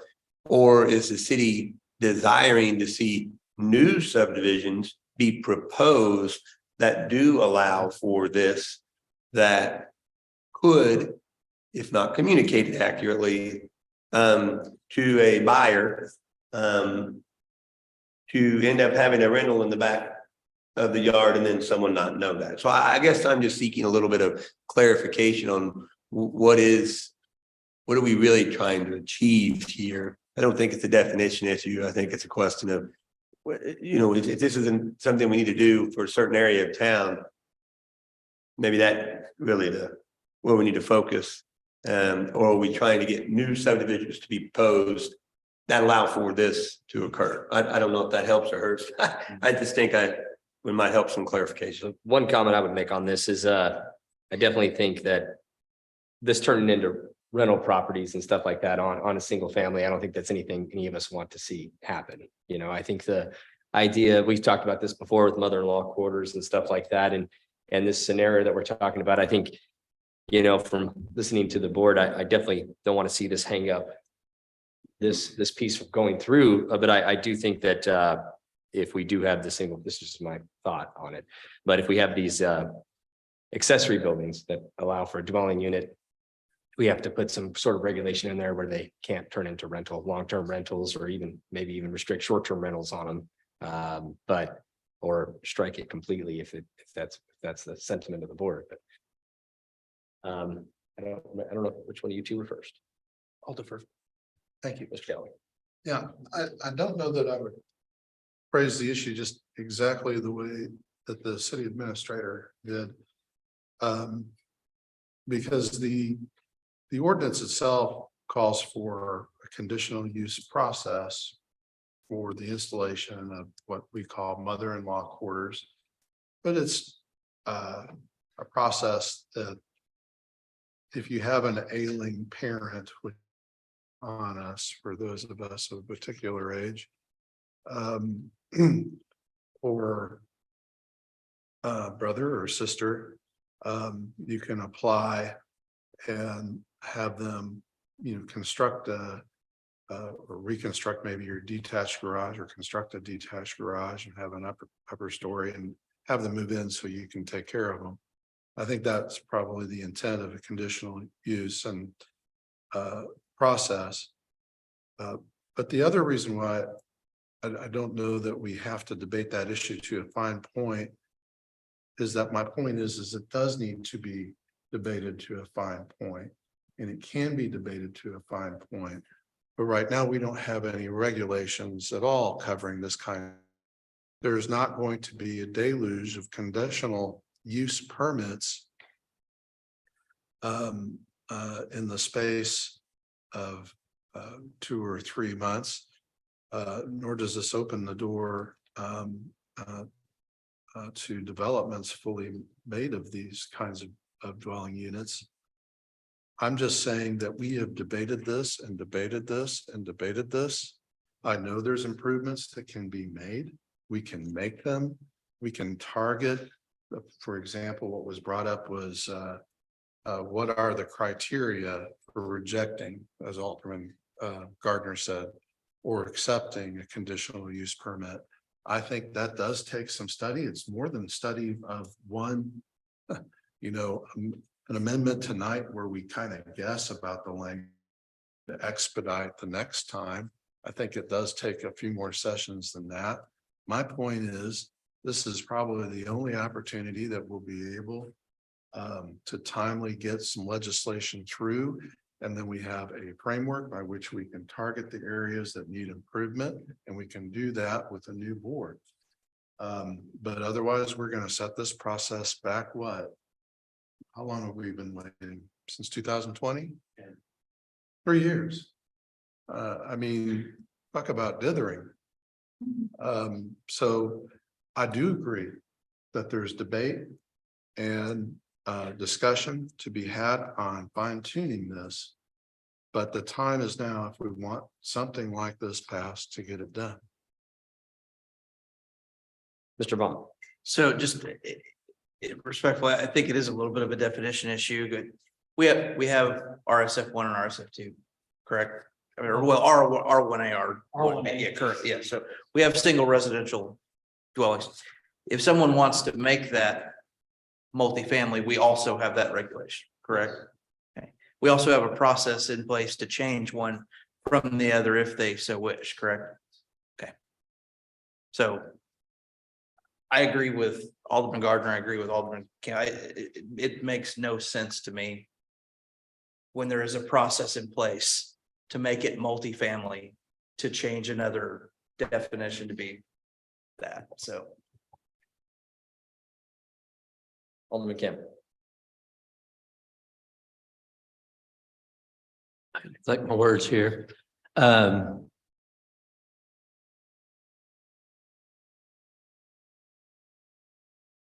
I am in favor of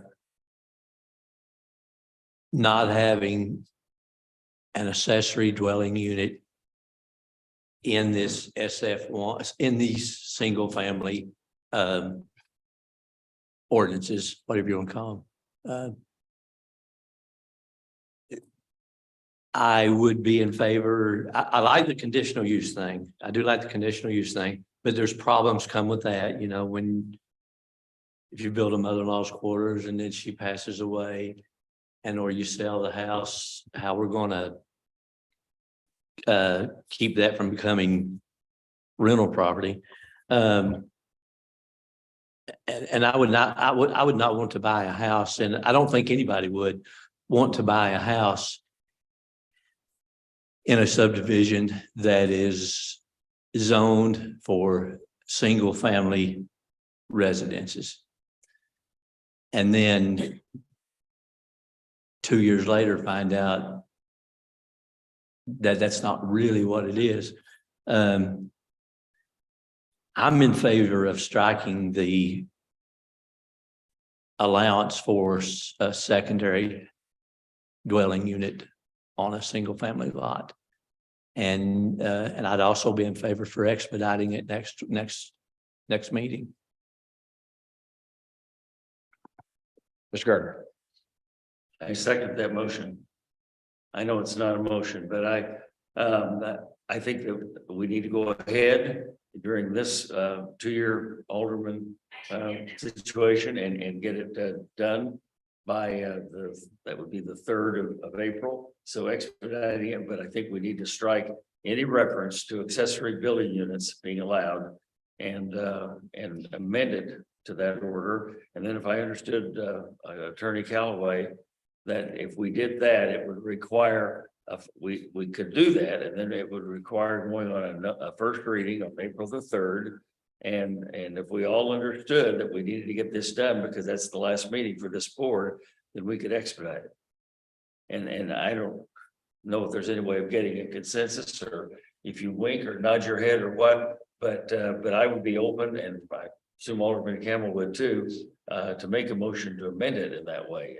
And if he made the motion, I would second it. So, but I don't know how everybody else feels. I just think we need to get on with the program, but we're gonna have trouble with that part of it. Are we talking about striking all accessory buildings or just dwelling? Just in SF1 and SF2. I mean, just the dwelling accessory building or all accessory, Oh, accessory dwelling. just the dwelling. I'm sorry. If I said accessory building, I want to clarify, you need to strike it because it's also an agriculture. You need to strike it from anything if you want to strike it. Okay. So accessory dwelling unit, not accessory. Just wanted to make that clarification, make sure we weren't striking all accessory buildings, but just the dwelling accessory. Just out of curiosity, do I still move forward? Yeah, sure. Well, I mean, I don't want to overdo, just out of curiosity, if there's anyone of you five that object to that. Then. Say something, or Mr. Campbell or I will make that motion to amend. You have to open up to the public. That's fine, that would be fine, we have to make the motion first, and then we'd have to open the public for discussion. But No, I still have to open them. That's right. Okay. Oh, that's right, okay. They get to talk. I'm not trying to keep them from talking, I'm just trying to figure out the mechanics. We've been talking so long. So after we let the public speak. You are. Ms. Alder. I just wanted to clarify. Accessory building and accessory dwelling, 2 different things?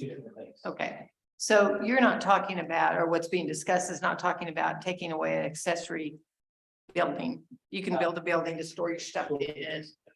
So what we're talking about is dwelling.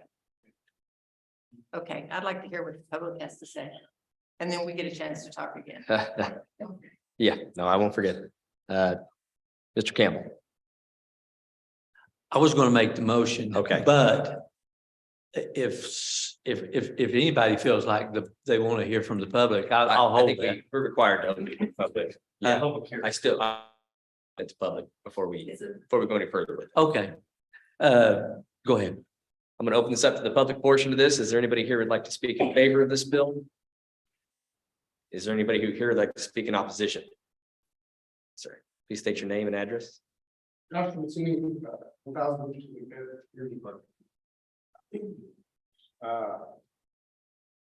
board meeting lasted 44 minutes. Time it. Our board only gets to meet a certain amount of times a year. And to Alderman Garner's point, you guys have debated this for many, many years. Apparently. I want to say I agree that this should be in place. There has to be something in place. But I don't know that, I've been coming in person to these meetings for a couple, 3 months now. There's so many important things that need to be accomplished in this town. I've never heard one time plan on how something's going to get passed through, except for now, because you have a new board coming in. I just want to voice my opinion and say it should be this every time. Every issue when it comes to our police, what they need, when it comes to OC or whatever it may be, but now we have an election coming and all of a sudden you debated this for 3 years. And now it's super important to get this passed through while this board's here. And now we got some language that we want to strike and change and make different that it's important. But we've got to get it done. We're making a time. If we do it now, can this happen? Can this happen? Can this happen before the new board takes April 17th? So I just want to, I'm not saying that it's not important to have this, it is. Last board meeting lasted 44 minutes. Why wasn't it brought up and discussed last? And I have a problem with only meeting 24 times a year, 25, whatever it break out to be. Our time is utilized every single time for every important issue in this town. Not just one that you want to get ran through before new board comes in. That's my 2 cents. Thank you.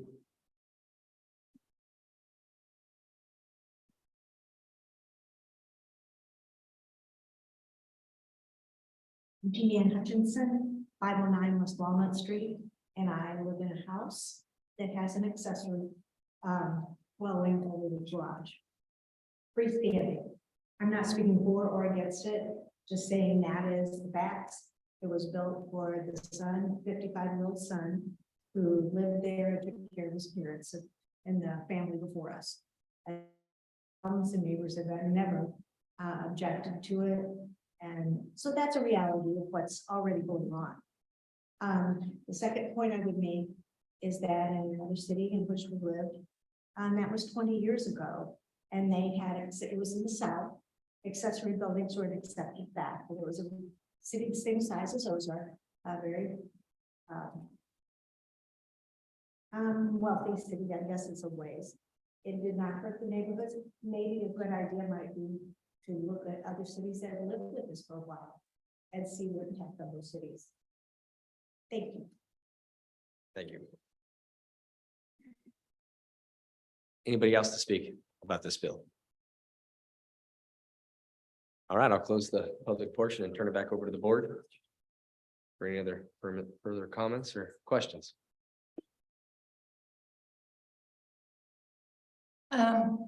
Gosh, there's a lot of things to say. First of all, there's a lot of discussion that goes on when we have subjects that we know that we're going to have to find answers to.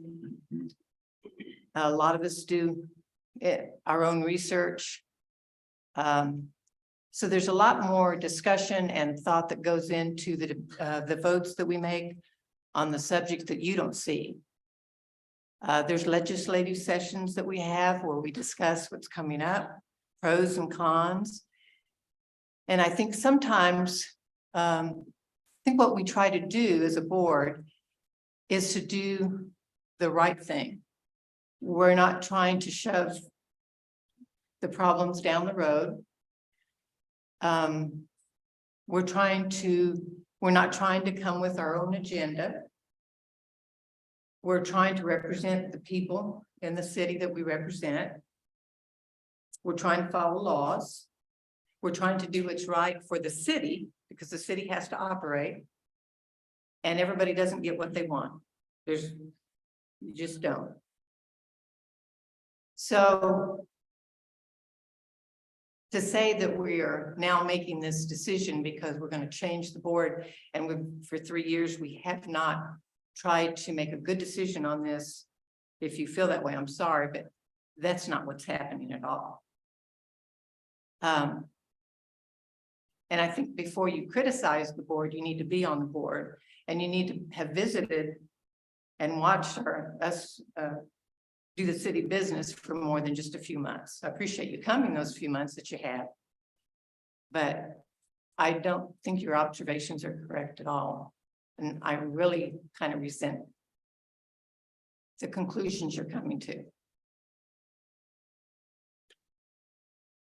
Now, my opinion, I am not for.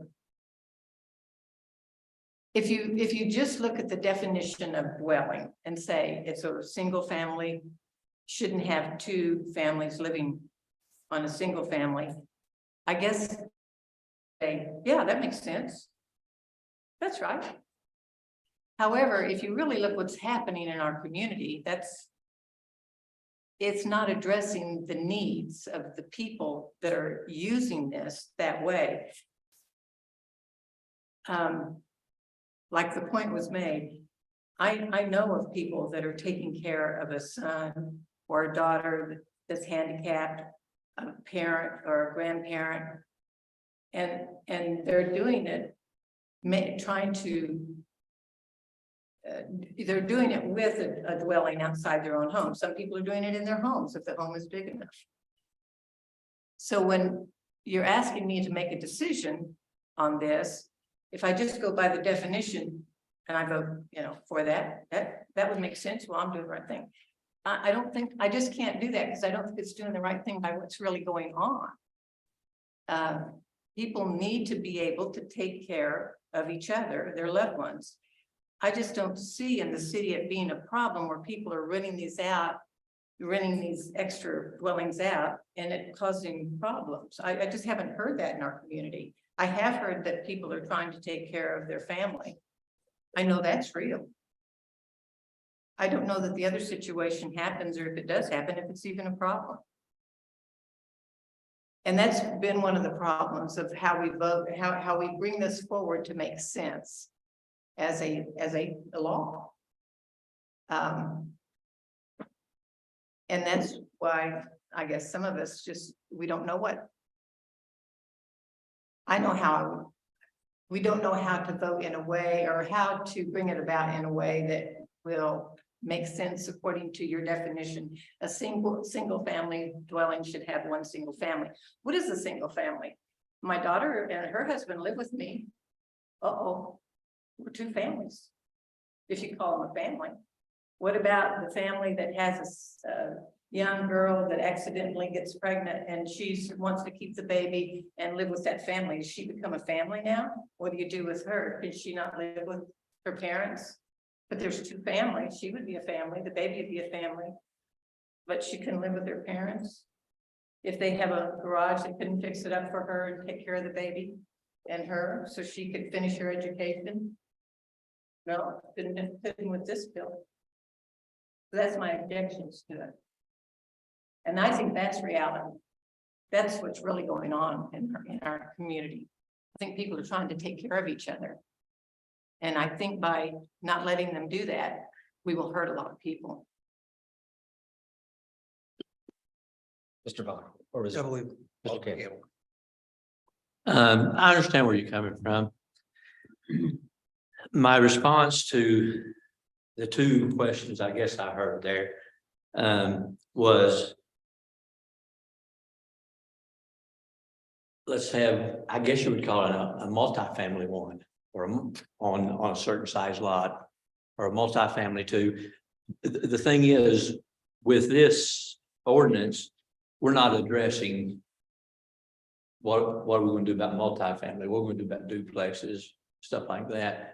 I would have no problem having an ordinance that, let's just say it comes out as MF1, multifamily 1 can be built on this size lot, the smaller lots like we've talked about, or the multifamily 2 could be built on a bigger lot, kind of the same layout as far as lots goes.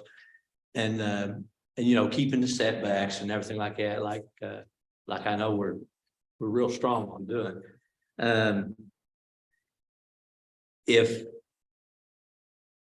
I think if the people knew that they wanted to build a house with a separate house on a lot that is big enough to handle it, and that's what they want to do, I don't think it's unreasonable to say, let's say they come before the planning department. And they say, you know, this is what I want to do. And the planning department says, okay, you can't do that on this. Now, this is a scenario. The planning department will say, okay, you can't do that on a single family lot. What you'll have to do is you'll have to look for a multifamily lot. If you can't find that, you can request to have an SF1 rezoned to be an MF1. In other words, you can do that, and you know, we'll send letters out to every property owner that lives within 185 feet or whatever that magic number is.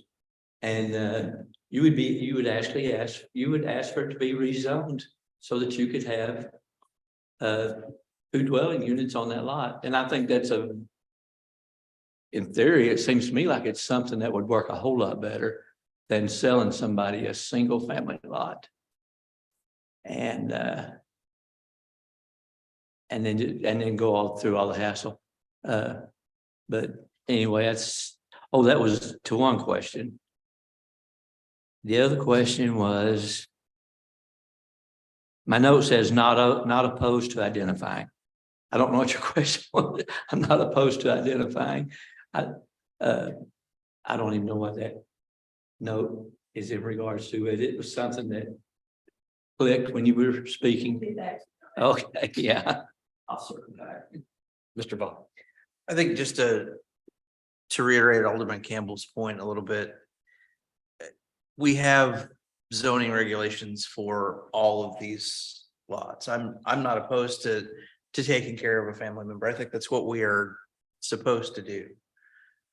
That said, there is a process in place.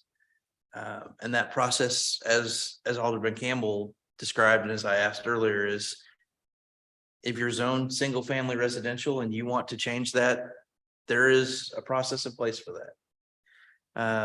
That process includes input from a public hearing from those that live around you. And I do not think we have the authority to sit here and say you can circumvent that by just adding another dwelling. So. Mr. Cameron, Mr. Smith, can I ask you real quick? Okay, so we do with this right here, this would require a conditional use permit. Is that correct?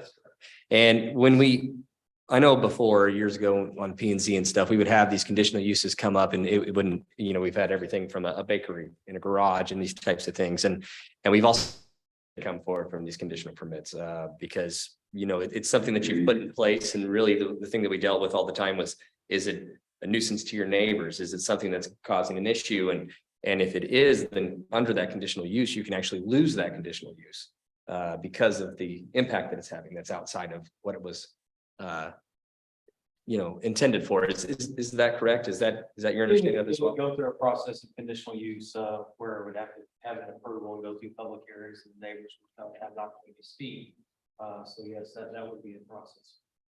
I've seen ones come forward where we had, and I'm sure you remember, we've had problem with parking, you know, where people parking in front of a neighbor's house. And we came up and they didn't lose their conditional use, and it wasn't for a accessory dwelling unit, but it was for a business ran out of the home and ended up coming up to an agreement, and they solved the problem, and we hadn't had an issue with it since. So I think there is if the conditional use is part of this, that is kind of the process that would be in place, where if someone was going to use that, they would have to have their conditional use permit. They can't lose it, especially if there's neighbors that are upset about something. So if you're bringing that out and it's obvious and they're having traffic issues or noise issues, things like that, it's something that can't be taken away. And I don't know if that appeases the board at all or addresses that kind of thing. But I guess my question would be, is say someone has a dwelling unit on the property that they're buying or purchasing, and it's not something that they had ever built before. Technically, if they're trying to use that for an Airbnb, or they're trying to use that for a some kind of lease thing, they would be non-compliant if they didn't have a conditional use on that. Yes, they would have to have the conditional use approval, and then in addition to that, we did know requirements for on-site parking for an accessory dwelling. Kind of address the parking on the street or the neighbors, that would be a nuisance complaint would fall, but generally we do allow parking on the streets as well. Mm-hmm. And see who was first there. Alderman Gardner. Mr. Gardner. I would be in favor of this because of the conditional use guidelines here. If we had guidelines for conditional uses as to what would we use to judge whether or not that was a good use of it. But in the absence of that, at some point, I was planning on going in and making a motion, but I want to defer to Mr. Galloway because I don't want to cut him off by making a motion to amend it. So I would like to be after him, and I intend to make that motion to amend this to eliminate all the mention of accessory dwelling units in all areas of this ordinance. I have a question and then a remark. My question is, can you describe to me the difference between the process of applying for a conditional use permit and process of what's been suggested of changing the zoning of your home? Don't know exactly the way it would definitely go with conditional use permit. You would make that application just similar to an annexation zone. You would get that application in the staff application, work on a staff. I do not recall if there's certified mailings on the property. We rarely do those. But there is a process that there is some notifications out there to the public. When that application is ready, it goes to the planning and zoning commission for review of that application. They would make that recommendation of either approval or denial, or similar public process where anyone in opposition or that would come up to the podium and speak. And then moving on to the board, 2 readings for that process. That would be a conditional use. In regard to the discussion about a different zoning such as multifamily, I would highly recommend not going that route because you might run yourselves into spot zoning. You're actually trying to zone a multifamily, 2-family in the middle of a single family residence. So that would be really difficult for staff to support that any applications coming to the commission for. We do have a process in our ordinance right now for these, and specifically in R2 zoning, 2-family dwellings, not in R3 medium density or R4 high density, but it is currently in R2 only. Again, I don't think you'd see a supportive staff to bring one lot in the middle of a subdivision from R1, single family of some sort, to an R2. So here are my remarks. If you consider how life happens to people in Ozark or anywhere else, where it is a family crisis, and they need to bring in mom, or they need to bring in son who has cancer and his wife, because they need assistance in dealing with this, or daughter and her child. It shouldn't be, I don't think, response of this board of, well, you need to move to somewhere else. Because you're in this particular zoning. And we can't do spot zoning changes. I think that would be a terrible policy. But there is some positive reception to with guidelines. And rather than strip out something that is useful for our citizens, why not an amendment that would delegate to planning and zoning a requirement that they come up with guidelines for conditional use to be submitted to the board as a regulation within, say, 2 months or 1 month or something like that. And build within it a stay on dwelling units until such regulations are approved by the board. Then we can have our study of, what are the factors that objectively should be considered. It doesn't happen in overnight. We can keep this regulation or this ordinance available for people who need it. We can be assured to deal with the concerns that you've brought up, Alderman Campbell and Alderman Vaughn, that we don't now allow duplexes, detached duplexes by other names. And so that's my suggestion, Alderman Gardner. I know you're intending to vote to strip it all.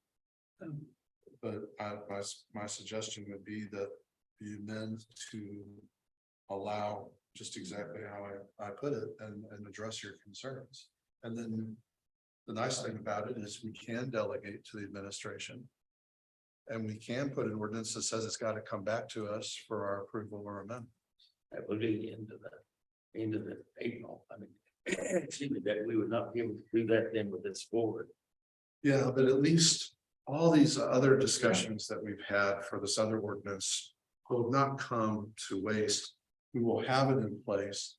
We will have protected your concern that we're not opening up a Pandora's box.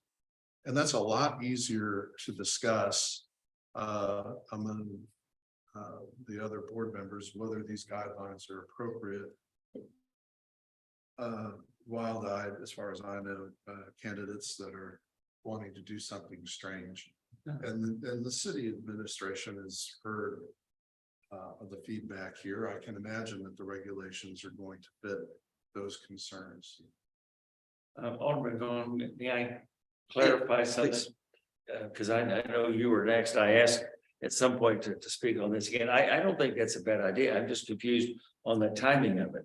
We could ask planning and zoning to come up with some guidelines for conditional use permits, and I'm in favor. If we come up with good ones, I'm in favor of that, and then possibly allowing this. But when would we do that? Would we do that between now and April the 3rd, or would we do that into the?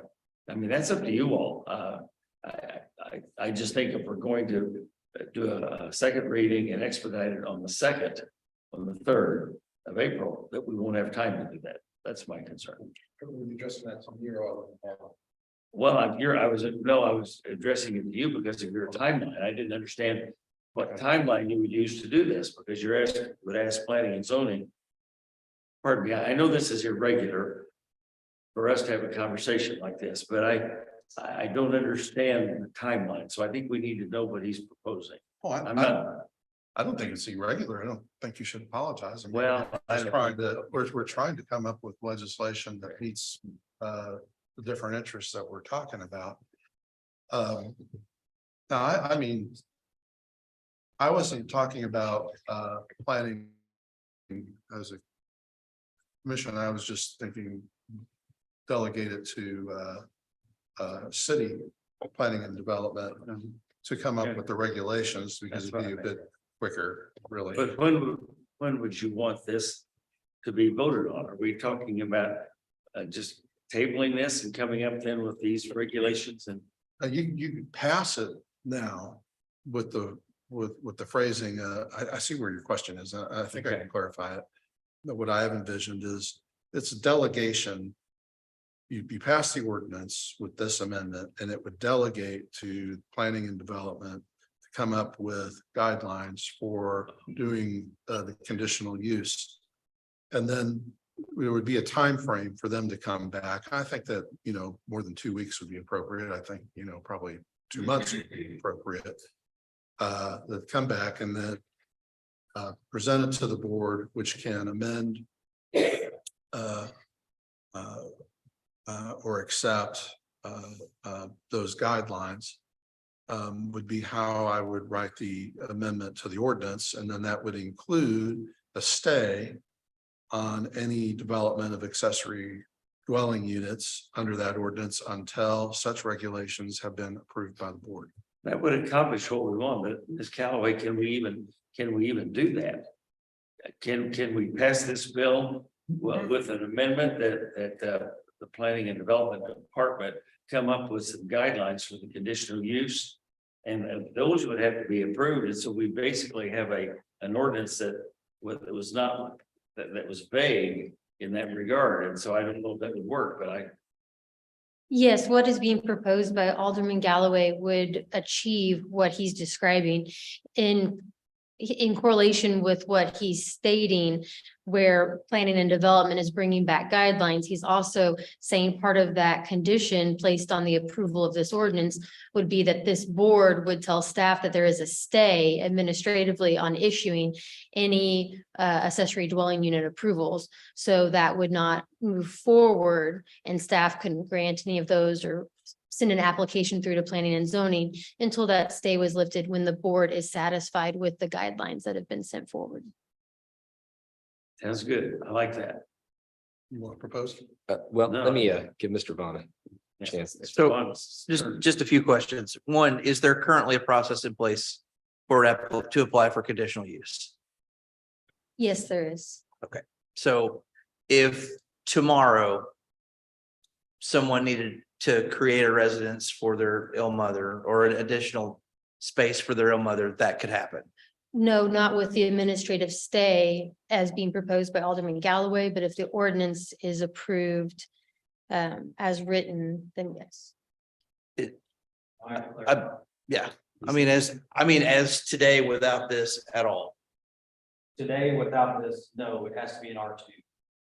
I would want to add, though, if this is approved, it's not immediately in the sense that they can apply, because they've got to actually rezone the property from R1 ABC to RSF1 or RSF2.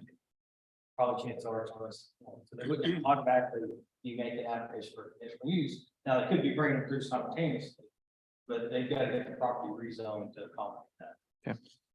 The other question is, if this passes, would an accessory dwelling even require a conditional use permit if this passes as is? Yes, the ordinance. Yeah, well, first it has to be rezoned, but yes, the ordinance would require RSF1 or RSF2 to have or agriculture to make application for conditional use. I would say that agriculture would accommodate immediately, but we don't have maybe 2 or 3 of those. Okay. Last question, do conditional use permits move with the sale of a property? Generally, they stay with the owner, so that's something that we'd have to define and clarify.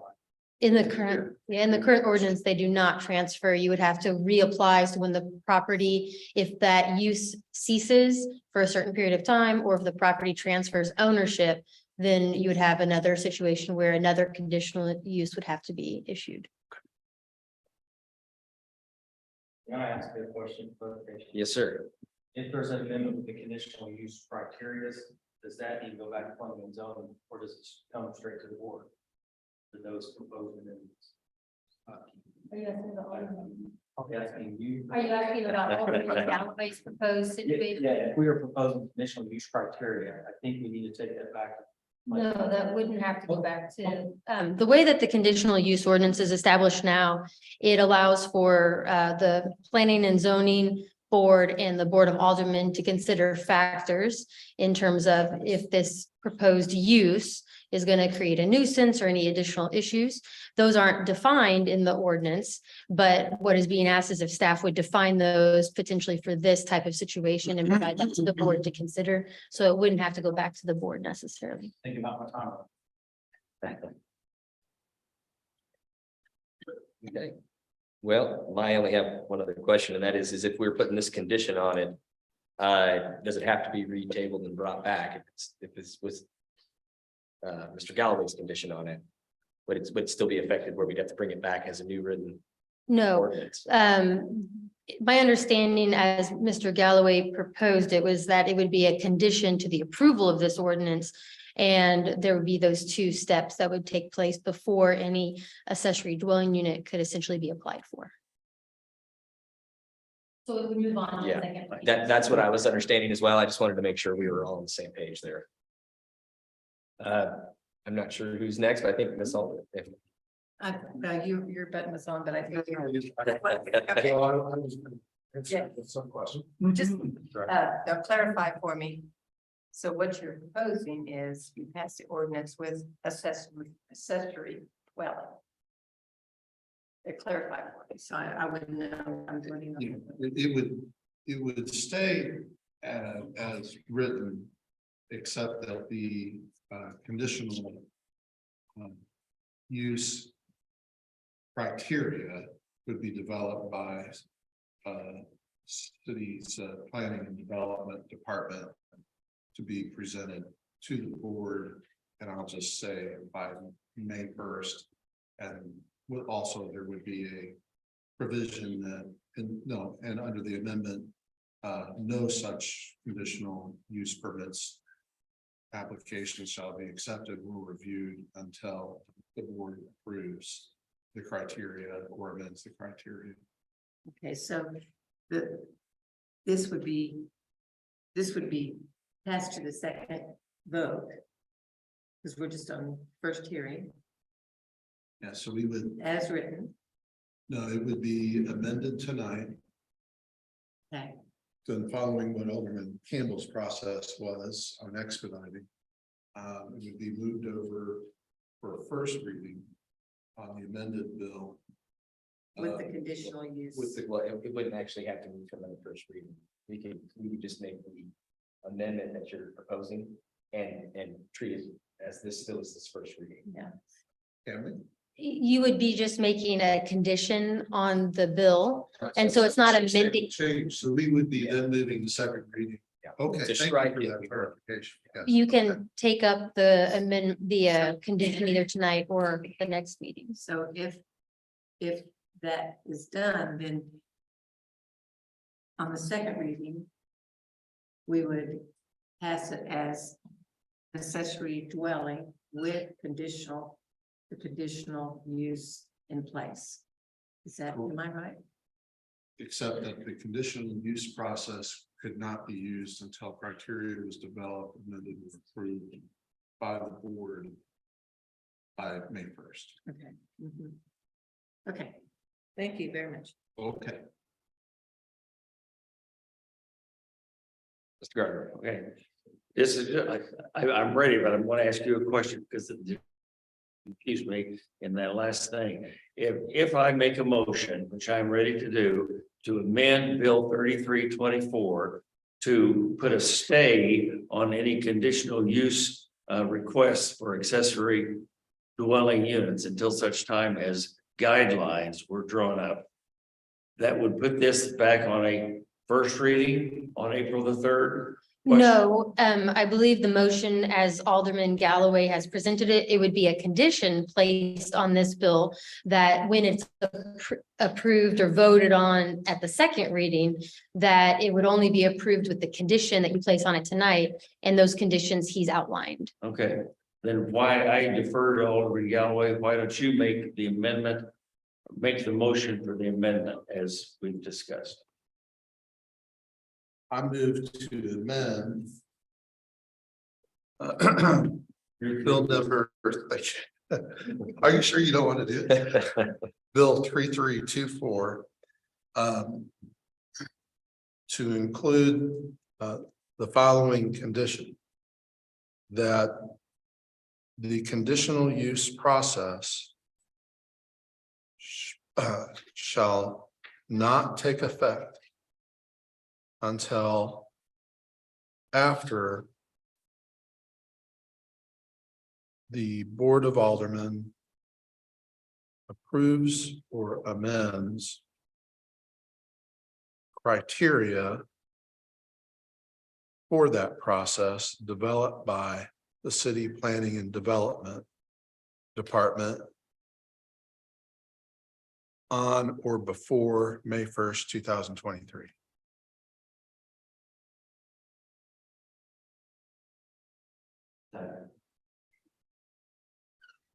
That was you, correct? Second? Okay.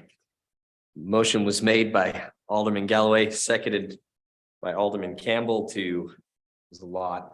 I was trying to follow you there. That was a lot to repeat, but to put a hold on the conditional use for the, do I have to say that verbatim? I'm just No, asking you that can- technically. Okay, I'm going to try to paraphrase. To put a hold on the conditional use for the accessory dwelling unit to not take effect until the Board of Aldermen approves the revisions made by Planning Department on or before May 1st, 2023. The planning and development department by criteria. Criteria. And the Board of Aldermen approve on or before May 1st, 2023. And I guess at this point, will we do a roll call vote for that? Is that how it's going to be? Okay, roll call vote, please. Oh, all in favor? Sorry, I think. Oh, yeah, that's the motion. All in favor of the motion? I guess we don't really do an. This is really unorthodox. So we're trying to follow here. Yeah, Just an you- amendment, right? Okay. That's what I'm gonna- Just a show of hands. Show of hands. Show of hands.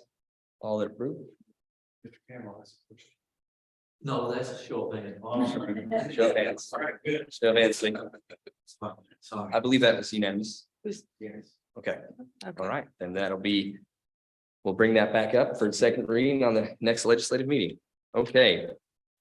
Moving on to second reading and final passage of bills. Mr. Schneider. Mayor, I make a motion to read those bill number 3434 on its second reading by title only. Second. Motion was made by Alderman Snyder, seconded by Alderman Campbell to place Bill 3434 on its second reading by title and description only. All those in favor? An ordinance approving Sourcewell Cooperative Purchasing Agreement to utilize the Cooperative Procurement Program. Okay. Ms. Banks, I guess we spoke about this before, but Is there any? is any questions from the board? Discussion on this topic? Well, hearing none, I will entertain a motion. I'll make a motion that we adopt bill number 3434 as ordinance number 23-024. Motion was made by Alderman Snyder, seconded by Alderman Campbell to adopt Bill 3434 as ordinance 23-024. Can I get a roll call vote, please? Alderman Galloway, Aye. Alderman Gardner, Aye. Alderman Campbell, Aye. Alderman Alder, Aye. Alderman Vaughn. Aye. Alderman Snyder. Aye. We have 6 aye votes, motion carries. Okay, moving on to reports of officers, boards and committees. Mr. Childers. Thank you, Mayor. Earlier tonight at 5:30, there was a meeting of the Land Clearance for Redevelopment Authority. And at that meeting, the Land Clearance of Redevelopment Authority made a motion and voted on voted on notifying the Board of Aldermen of their intent to enter into a developer's agreement with a developer for the property across the street called the LCRA. So by state statute, any such agreement with a developer, which I just want to say for the record, they have gone through the proper process and put forth a request for proposal that was responded to. All the time went by and it was reviewed. they directed staff to work with that developer who met all of the guidelines of the RFP, and that's what we did. And so we brought that back to the Land Clearance for Redevelopment Authority, and they reviewed it. And now they are notifying the Board of Aldermen that their next meeting, I believe, is going to be May 1st. Yeah, so this is the beginning of the 30-day notification that they intend to enter into a developers agreement to try to move forward on the LCRA. Certainly that agreement is available. We're happy to share that with you. I will say that the main purpose of that agreement is to provide the developer with the due diligence time that they need to be able to evaluate all the challenges and opportunities that exist over in that area so that they can determine whether or not they can move a project forward. So that is what LCRA took action on tonight, and I'm just notifying the Board of Aldermen that 30 days begins today. So I'll be happy to answer any questions. Mr. Snyder. Mr. Campbell. What? Sorry, I don't know why I do that to you guys all the time. Glad to have you guys, move you on each side. He almost sounded like he was offended. Yeah.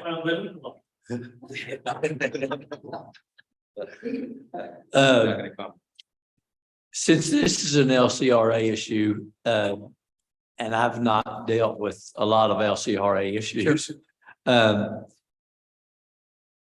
Would it be a good idea to, in a non-legislative session, kind of explain things to us? Or is that just kind of something that doesn't need to happen? I just don't know the answer to what I'm asking at all. No, absolutely. We can bring back the proposal that was presented to the Land Clearance for Redevelopment Authority. That could certainly be done in April prior to the May meeting, at which time they could or could not choose. Like I said, they intend to enter into this agreement. But yeah, staff is happy to bring forward that agreement as well as the proposal that was made by the developer to the board so that they can see what that is. Because it will be a fairly new board. I mean, Exactly. The majority probably will change. So 3 or 4 of them. based on the timeline and based on the RFP, when they were supposed to respond and when LCRA had to work on all that, and knowing that it is going to be a different board, that's a good topic for an April meeting with the new board to bring that forward. Good suggestion. Any other questions or comments? We'll move on. Oh, no. Okay. Are you asking from the board? Yeah, just on that topic. Oh, no. Now we have written reports from Parks, Communications, Planning and Development. You want to speak on that? Are we all good there? Then, yeah.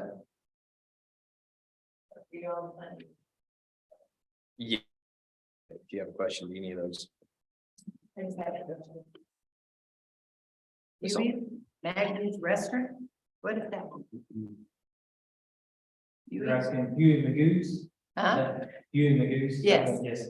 It's a chicken strip restaurant. Up on CC, there used to be a car wash, and then the car lot.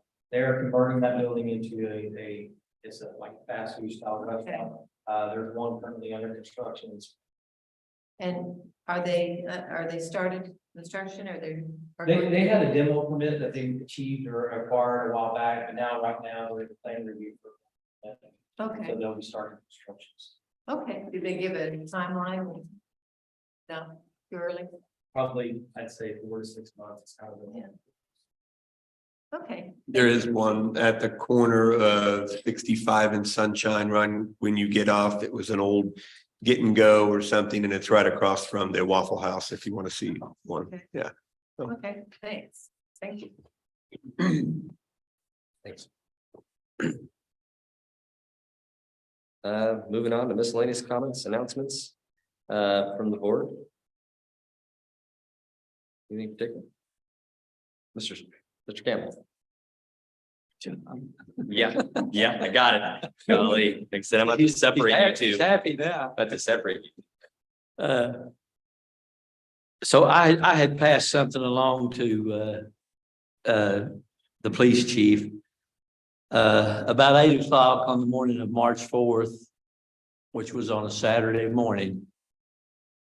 I was driving west on CC, had just crossed the diverging line, had just crossed Highway 65.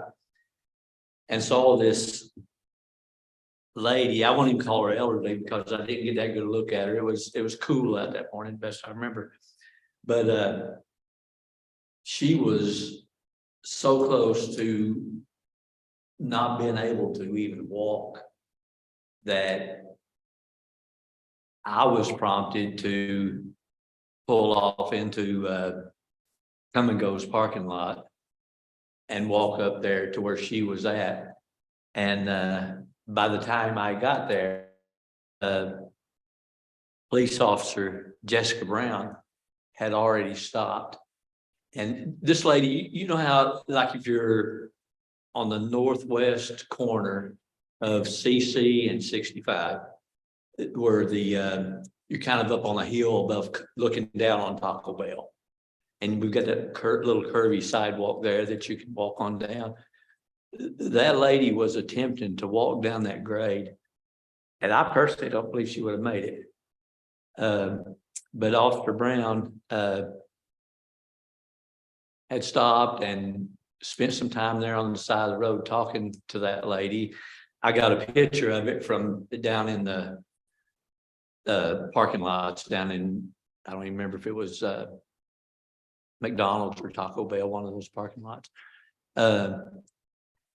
And it made me feel good. So I passed the word along to, I couldn't even tell if it was Officer Brown or not. I did get the vehicle number, it's 3009.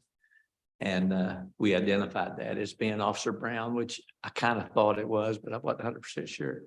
But I just like to recognize her as doing that type of thing for a citizen. Like I say, I don't believe the lady could have even made it to the bottom of that grade going down to Taco Bell. And that's why I was going to stop, but she beat me to it. I couldn't stop in the middle of the road. She can't. She put her lights on. She can't.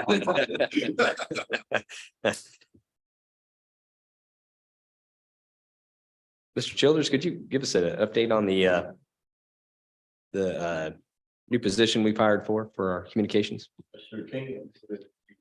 Brief bio that was on my list, and you went on to park and communication. Oh, sorry, didn't mean to catch But you. I am absolutely happy to do that.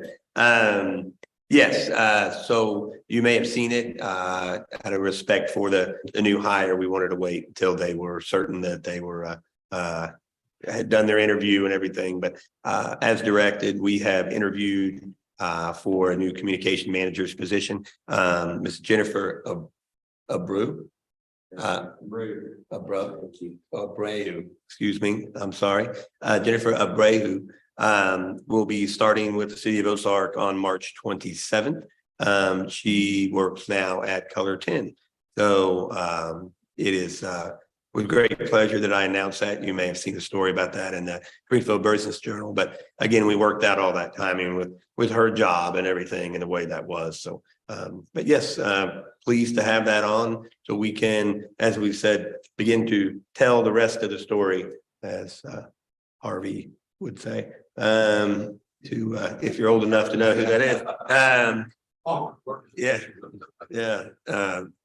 And I think that that's going to be very beneficial. So, Mr. Gardner. I'm just curious what department she'll be in. Who should be working for? she'll be in the communications department. Oh, Yeah, the communications department is under administration. So myself, Samantha will be doing what we do now, overseeing the message and the tone of the Board of Aldermen and everything that goes out. So yeah, communications is not it's not a department head level position. It'll be a communications manager that works under administration. So Does she answer directly to you? to myself and this deputy city administrator.